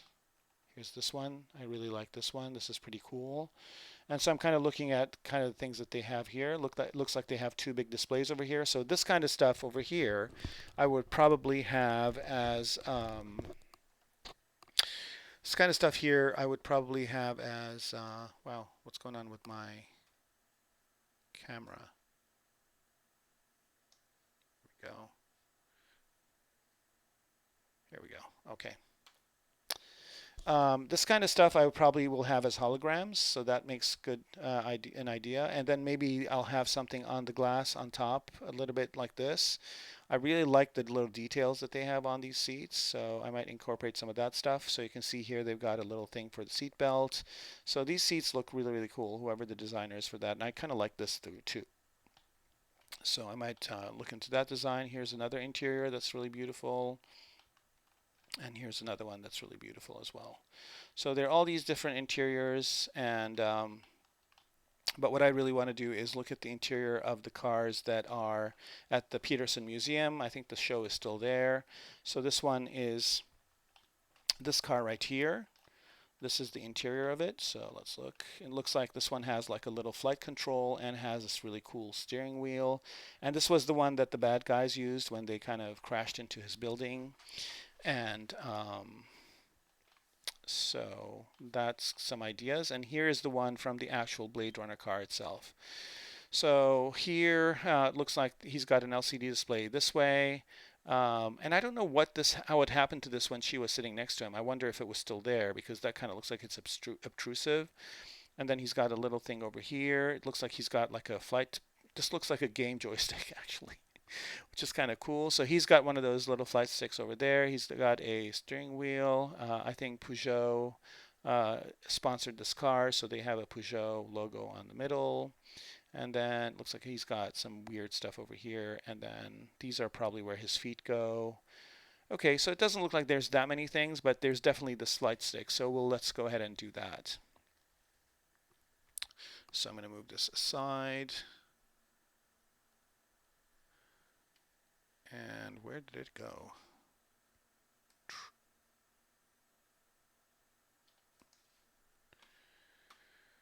I don't know. Okay, so let's do oh, here it is. It's still here. That's why. It's getting late. It's been a long day at work today too, for me. Oh, and another thing I should also do is let's look at Sid Mead's design. So this is Sid Mead in gouache painting a cockpit. Look at how beautiful that is. This is like 1980 something. He did this. Wow, look at that. Right, so he's kind of got an interesting thing here where you basically maybe you stick your hands into this and there's like a keyboardy kind of thing over here. Really cool looking shapes, kind of circular shapes, and really interesting glyphs over here. So yeah, wow. Always good to look at all sorts of inspiration and figure out what you want to do with your version of the car. Okay, so now let's make that stick. So actually that's going to be something new that's going to be added. So let's append or insert where we are. Let's insert one of these asterisks or stars. Move that star up here, and let's go ahead and initialize that at some sort of a primitive that will work. Polycylinder, let's see what that looks like. Yikes, okay. No, I don't know if I like that one. So I'm going to make my own cylinder, and the best way to do it is just to go in here, initialize, and create a Q cylinder, and let's do a Z like that. And where is the Q cylinder Z?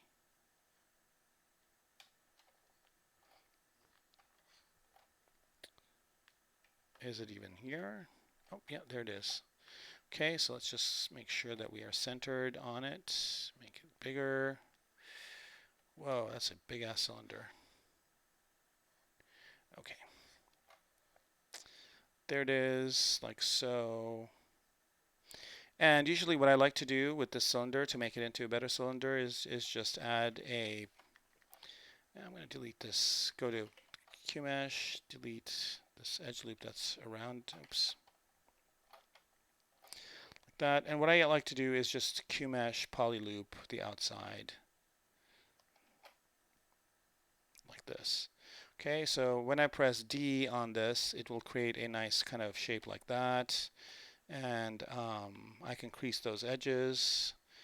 So let me do Shift D, go to the modeling toolkit again, go to crease and edge loop, complete, 1, 2. Okay, so that is a good cylinder as far as I'm concerned. And for good measure, sometimes I add a whole other kind of poly loop around that as well. Okay, so now that we've done this, let's go ahead and bring everything back. Okay, that is just too big. So what we want to do is make it thinner.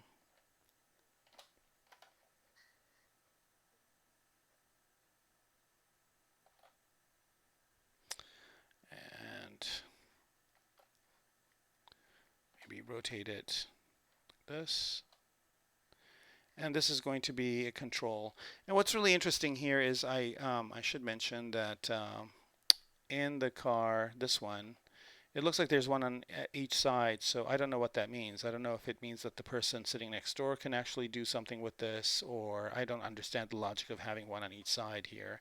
Because this guy doesn't even have a steering wheel, so he can lower and lift up the car but he cannot steer it. So that's kind of a bad design choice right there. Um, so, okay.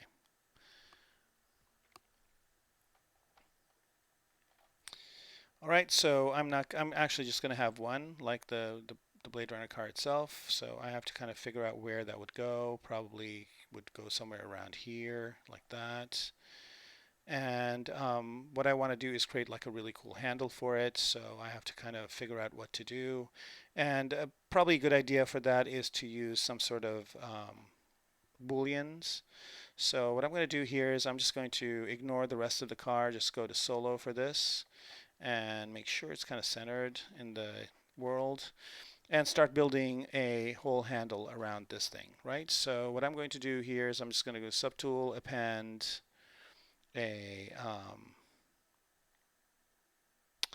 one of these Polymesh 3Ds, and I should have inserted, not appended, because now that's at the bottom and I got to bring it back up, which is not that big of a deal. Right. And then this is going to be, I'm going to initialize this thing as a Q cube. And the defaults are fine. Just squish that down, squish it in. Right. And then go back to my model here. And I'm going to put these in a folder right now. So just they're organized. So new folder. And I'm just going to call this throttle. It's dark in here, so I can't see the keys. There it is. And then I'll put this one in here as well. And that way I kind of have an organized thing, and I can just basically hide everything else and just look at these two parts.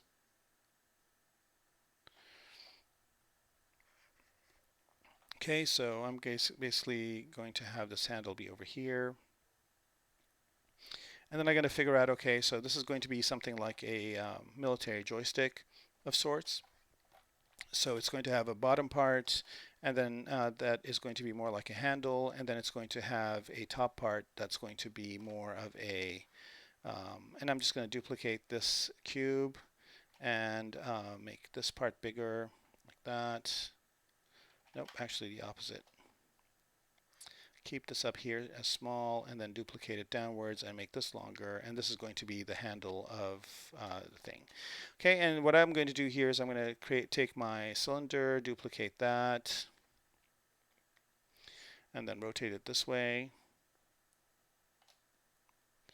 and then bring it out like this. And this is going to be kind of where the fingers are going to go. So let me just for scale bring the guy back up just to kind of see that it would fit his hand. So I'm just going to bring up the guys here. Wow, this is way too big. So yeah, we need to make this a lot thinner.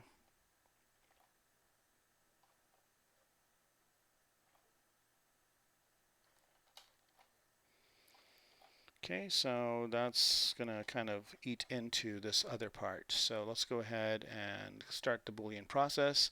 So here I've got the polymesh here. I'm going to split that into two pieces, split to parts. Okay, and what just happened? Okay, unmask it and split to parts. Okay, all right, and what I want to do is just kind of not worry about this one just yet, but it's going to be, this is going to be the start of the Boolean, so I'm going to turn that on. And here is my live Boolean button. I'll turn that on as well, and then this is going to be subtracted, right? So if I turn polyframe off, I guess the guys are still up there. Okay, so now I'm just going to subtract this, not intersect, but subtract this from here. So I kind of have this type of thing going on this bottom part. And then I can move this. Oh, wait, why is this being affected at all?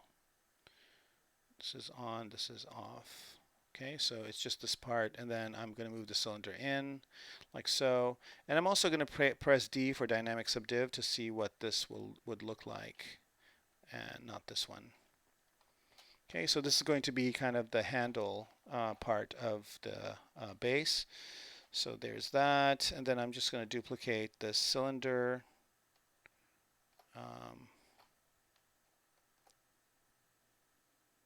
Like so. What just happened? Where is it? Here it is. And I'm just going to duplicate this down like so, and I'm going to duplicate this down like so. So this is going to be kind of the grip of it, and this thing looks like it's a bit too wide, so let's make it thinner. Okay, and this is going to be the grip like that. And the bottommost one of this is too low, so let's just lift that up. And then just for interest's sake, I'm going to move this in a bit. Okay, so that's kind of good with this part right here as it is, more or less, because there's going to be maybe 4 of his fingers are going to go, or 3 of his lower fingers are going to go on this. And then this box is a bit too long, so I'm going to move it up, center it, make it smaller. So that kind of looks good as just like a handle for just his bottom part of his hands. And so now that I have this part and I like it, I'll just go ahead and go down here and say make Bullion Mesh. What's really cool also is what I can do is I can take out these parts out of the folders, out of that folder for now, and then what I can do is I can just go in here and just say Bullion folder. And what's nice about this is it will keep your booleans here in this folder, and I can just hide that. I don't need to see it, but then I've got my Boolean part right here. And my Boolean part looks pretty simple. If I turn dynamic subdivision on, it really messes it up because the topology on it is really horrible right now. So I'm going to turn dynamic subdivision back off, and this is kind of what the topology looks like, which is really not good. However, I can get this thing to have good topology by using the ZBrush here. So I'm just going to go to ZBrush, and I'm going to basically say keep groups. And I'm going to say detect edges, and let's just do a simple ZBrush on this. Doesn't look that good right now, but I'm going to activate symmetry, and that's going to make it look a little bit better. That's good. That's just too many polygons. So what I'm going to do is say give me half of those polygons. And it's still kind of struggling with it a bit, but on the other hand, it's not bad. If I just soften this up, I think it'll make a good handle. Okay, so I'm just going to keep groups. Let's see if I don't keep groups, what happens. Yeah, actually that's not bad. And let me also turn this off, see if that creates something more interesting. Nope. Okay, so I'm going to keep the same number here and ZBrush it. That's okay. And I think I'm just going to accept this for now. And then what I'm going to do is if I hit dynamic subdiv now, I'll get kind of a softer looking thing here. I'm going to remove all the creases, uncrease all. This is okay. I like the bottom part more than I like the top part. So I'm going to actually mirror and weld this thing. So I just kind of like this part is okay. This part is not, the top part. So I'm going to go ahead and mirror and weld this, but mirror and weld it in Y. Let's see what that does. And we're probably going to have to mirror it if this doesn't work. So I'm going to set that up. And I'm going to do this locally. Local symmetry, mirror and weld. Of course, I was right. I will have to mirror it first. Like so, and then let's see what mirror and weld will do now. That's okay, more or less. Let's move this up a bit, do it again. Still not okay. Let's see if I turn local off. Is it going to be, yeah, here we go. That's not bad. Move this up a bit, mirror and weld. Still not getting what I want.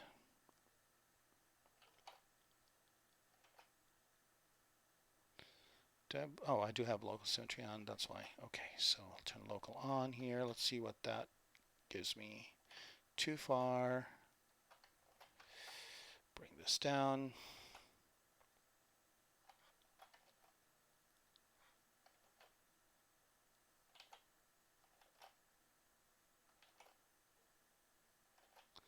I'm pretty close to what I want to have. There we go. Okay, so that's, I think, as good as it's going to get, and this looks fine. So I'm going to accept this piece and go to my move brush here.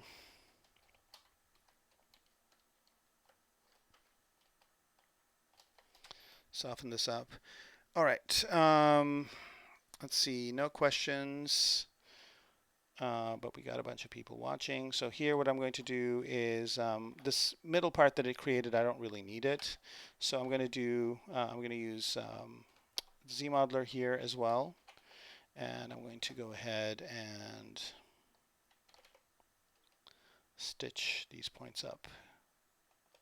So this point to this point, and this point to this point. Nope, that's not doing what I want. Let's see here. How about if I think there's a thing that says collapse an edge. Let's see if that's it. Yep, that'll work. Here we go. Right, so I just have one edge loop here. I don't really need that little bit of divot. So that kind of looks good as a handle. And then I just go to Q2 here. Whoops. And move this in a bit. So there's kind of the place where the three fingers will go on to holding this, and maybe give it a little bit of bulk here. So now it's kind of more of a hard surface shape, but it has some organicness to it. And I have no idea where this is now in the scheme of things. So let's go ahead and take a look by unhiding some of these things that we hid. So let's bring that handle back and this box back. Okay, that's not bad. It's a little bit higher than we had it, but let's say this is going to be down here. And then this is going to be that part that's going to be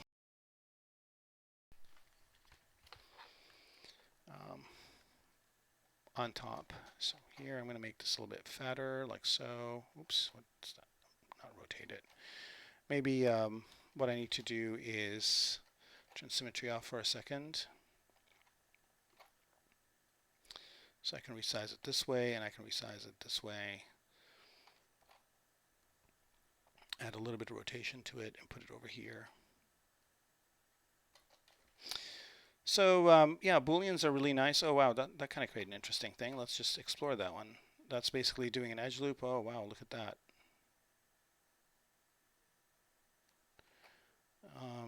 Polyframe. Let's see if that actually works up here. Yeah, that's kind of nice. Just once. Wow, it created a nice little edge on top. Happy accident right there. Let's see if the bottom works good too. Yep. Yeah, that's good. So it kind of creates a nicer more organic look. And then I'm going to go back to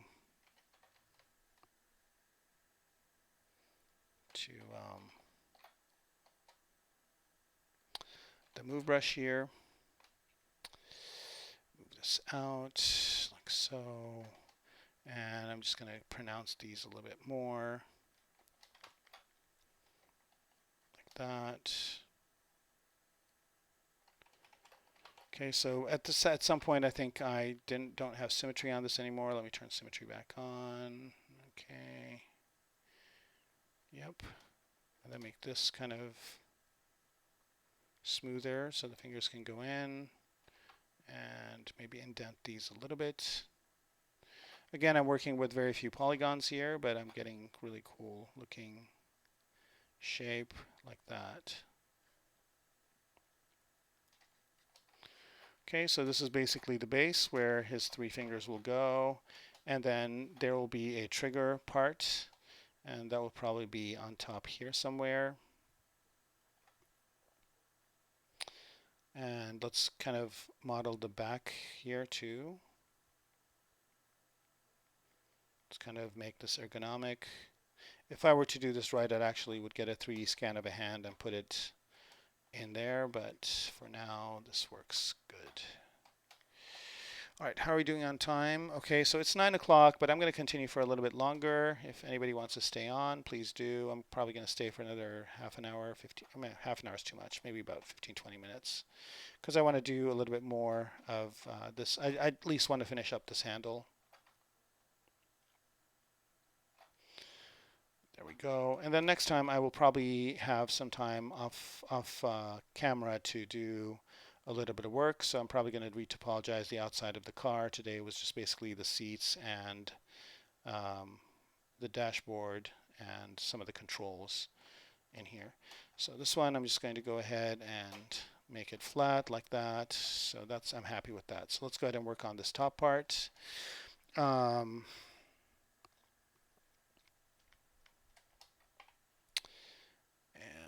figure out what this is going to look like. So again, just really roughing it out with just a cube first. Okay, and it would help if I had symmetry on.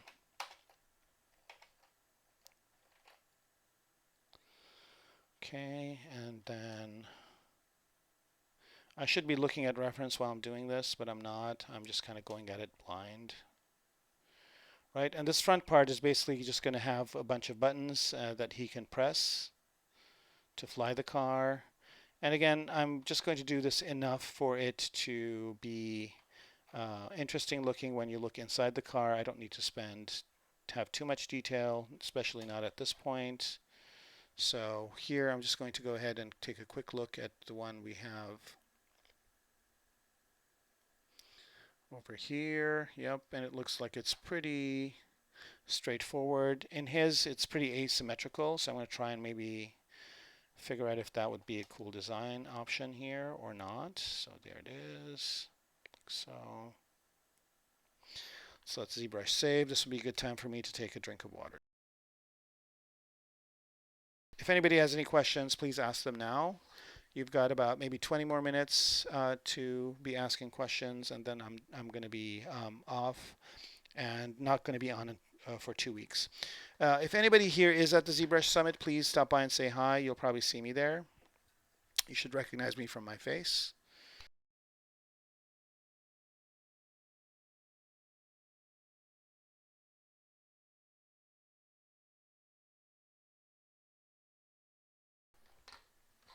All right.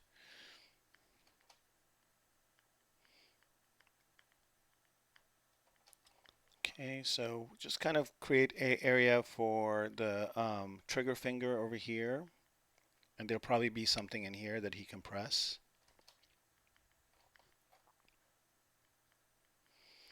And then there'll be some buttons and things he can press with his thumb in this area, like that.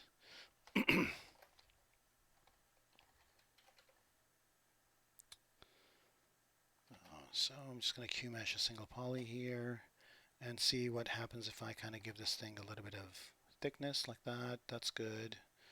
Up in the front here too.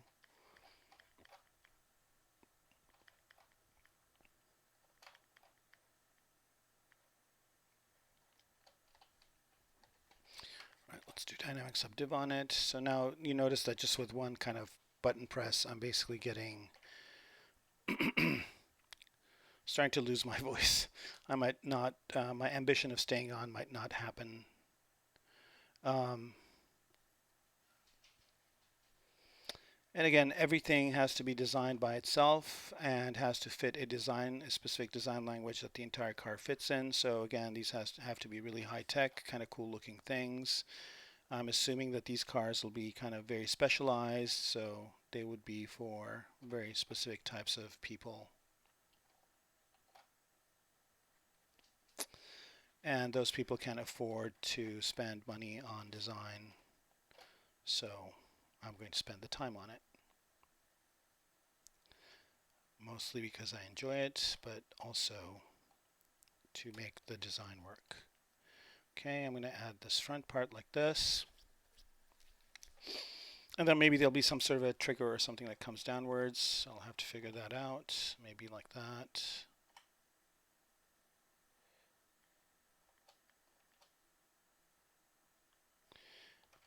Q2.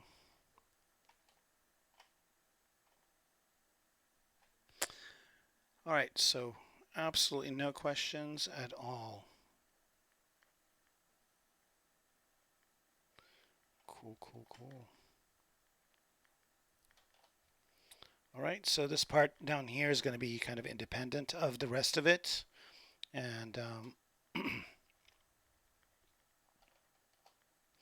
I'll probably isolate it out later on, but right now I'm just kind of creating the placeholder for it.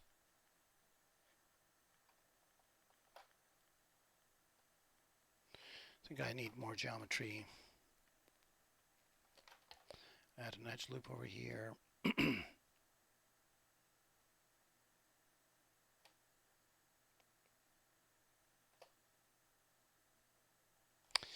All right.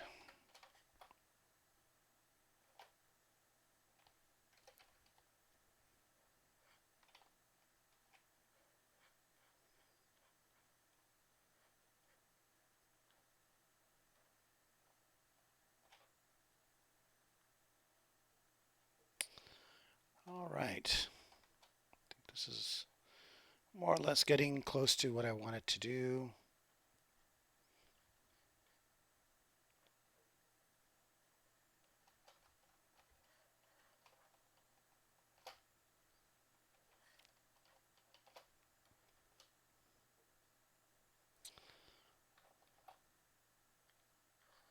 It's kind of a weird inlet here that I need to fix.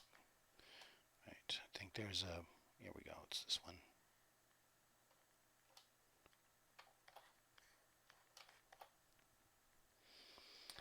Do you ever design sculpts for production assets on some level?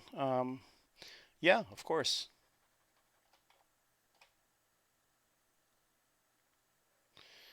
And it could be production and also could be real things that are in the world around you that you might not know about. I might even design them, or I might train the people that design them or teach them. So yeah.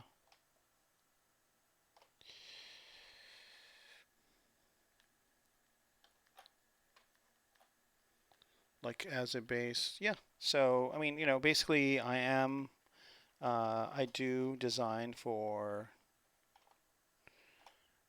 shows, TV shows, movies, and whatnot. Some that have seen the light of day, and some that will never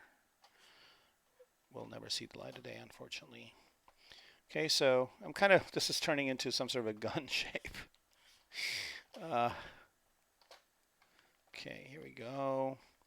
I just want to create something that's interesting looking, and so I'm going to spend a good amount of time just kind of pushing and pulling on this until I get what I want. A lot of designers tell me, well, why, we can do this by painting it in Photoshop or whatever to get what we want, and we can do it a lot faster. But the thing is, if I do this and it kind of is accepted, they can just take this exact file and 3D print it and put it in the movie. They don't have to have some poor production designer or have to figure out how to make a 2D image work. So doing things in 3D, doing them in ZBrush are definitely the wave of the future.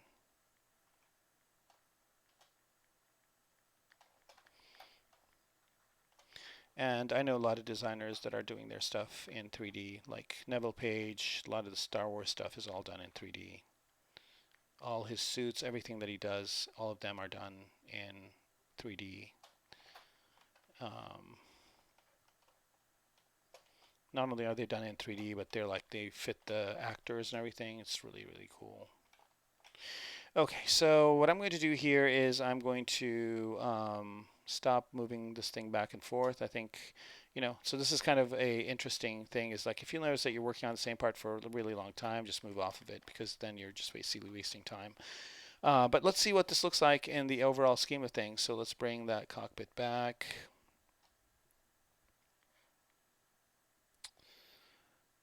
Like so. Where are all the parts? I think. Wow, this thing is gigantic. All right. So we'll have to select all these parts together and make them smaller. So here what I'm going to do is just merge these down for now.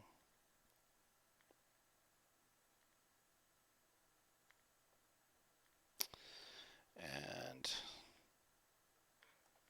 I mean, it's not that much bigger, but it's a lot bigger than I'd like it to be. So let's kind of see what it looks like in a driver's hand.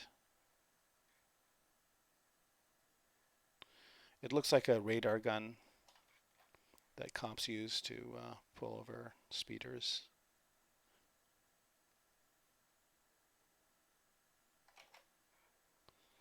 And it looks like it's okay, you know, it looks like it's about right. Cool. So now we have this thing, and we can just kind of put that in the middle over here. Turn symmetry off. And that goes kind of over here. And I don't mind the top being this big. I think that's kind of cool. And of course, we'll kind of create some interesting design around it. So let's see what this looks like with everything around it. Let's bring all these pieces back. And I'll probably do a little bit more work on the dashboard off screen. I've got some time next week. It's not going to be crazy busy work-wise. So that will definitely help. All right, so there it is. And I think, what's the time? 9:16. I'll do 4 more minutes, and then I think we're going to be... we need a weapon to match a spinner. Yeah, that'll be cool, right? Like, make the car and then also make the gun. Those are the two iconic designs in Blade Runner, basically. The gun and the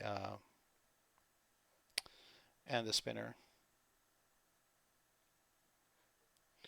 I don't know if you guys have seen the gun that Sid Mead designed. It's pretty cool, but they didn't use it.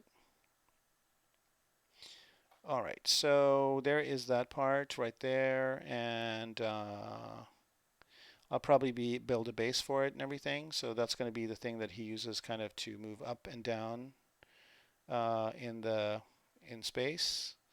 And then to steer the car, he'll probably use, and I'll probably bend this around, like it'll be kind of like this. But right now it's good where it is. Okay, so where is our LCD screen? Let's bring that back.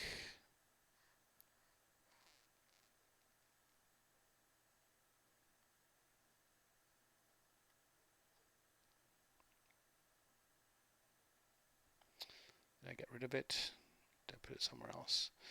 All right, I'll find it and I'll bring it in. So here are the seats. Bring those back. So you see, little by little, the inside is looking really good, and it will create kind of a compelling look for the inside once I have it. I guess I'll get rid of these other drivers. Looks like there's 2 drivers in there, right? So this is kind of going to be the inside of it. It's kind of starting to look good. And then once I build these parts around it, and I don't really need to detail these as much. I might have some cables and stuff that I do later on for these, but I definitely want to make the dashboard look good. And then when we bring the car back, like so, and we look inside of that car, we're going to be able to see some really interesting aspects of it, right? So now we'll be able to see those seats, which look like they're poking out of the car a little bit. So we'll have to fix the car to match that. And then we'll be able to see the stick kind of, because this top part is going to be glass. And then we'll be able to see the dashboard. And so yeah, I just have to focus on those parts. And then we also notice that we're going to have some glass back here, so that part in the back needs to be fixed as well. So I'll probably do a little bit more work on the dashboard, probably, you know, similar to what I did here, nothing that different. And then I'll retopo the outside of the car, and then next week we will, or not next week, but the week after next, we'll kind of have a little bit more of a kind of a finished model, and then we can just kind of start detailing some of the other parts. And I want to spend maybe the last session maybe just rendering this thing, so I'm going to probably render it in Keyshot. I'm definitely going to render it in Keyshot, that's for sure, and I might also render it in Octane, depending on the time that we have. All right, so with that, I'll wish you all a good night, and we will see you in 2 weeks. So have a great night. Bye-bye.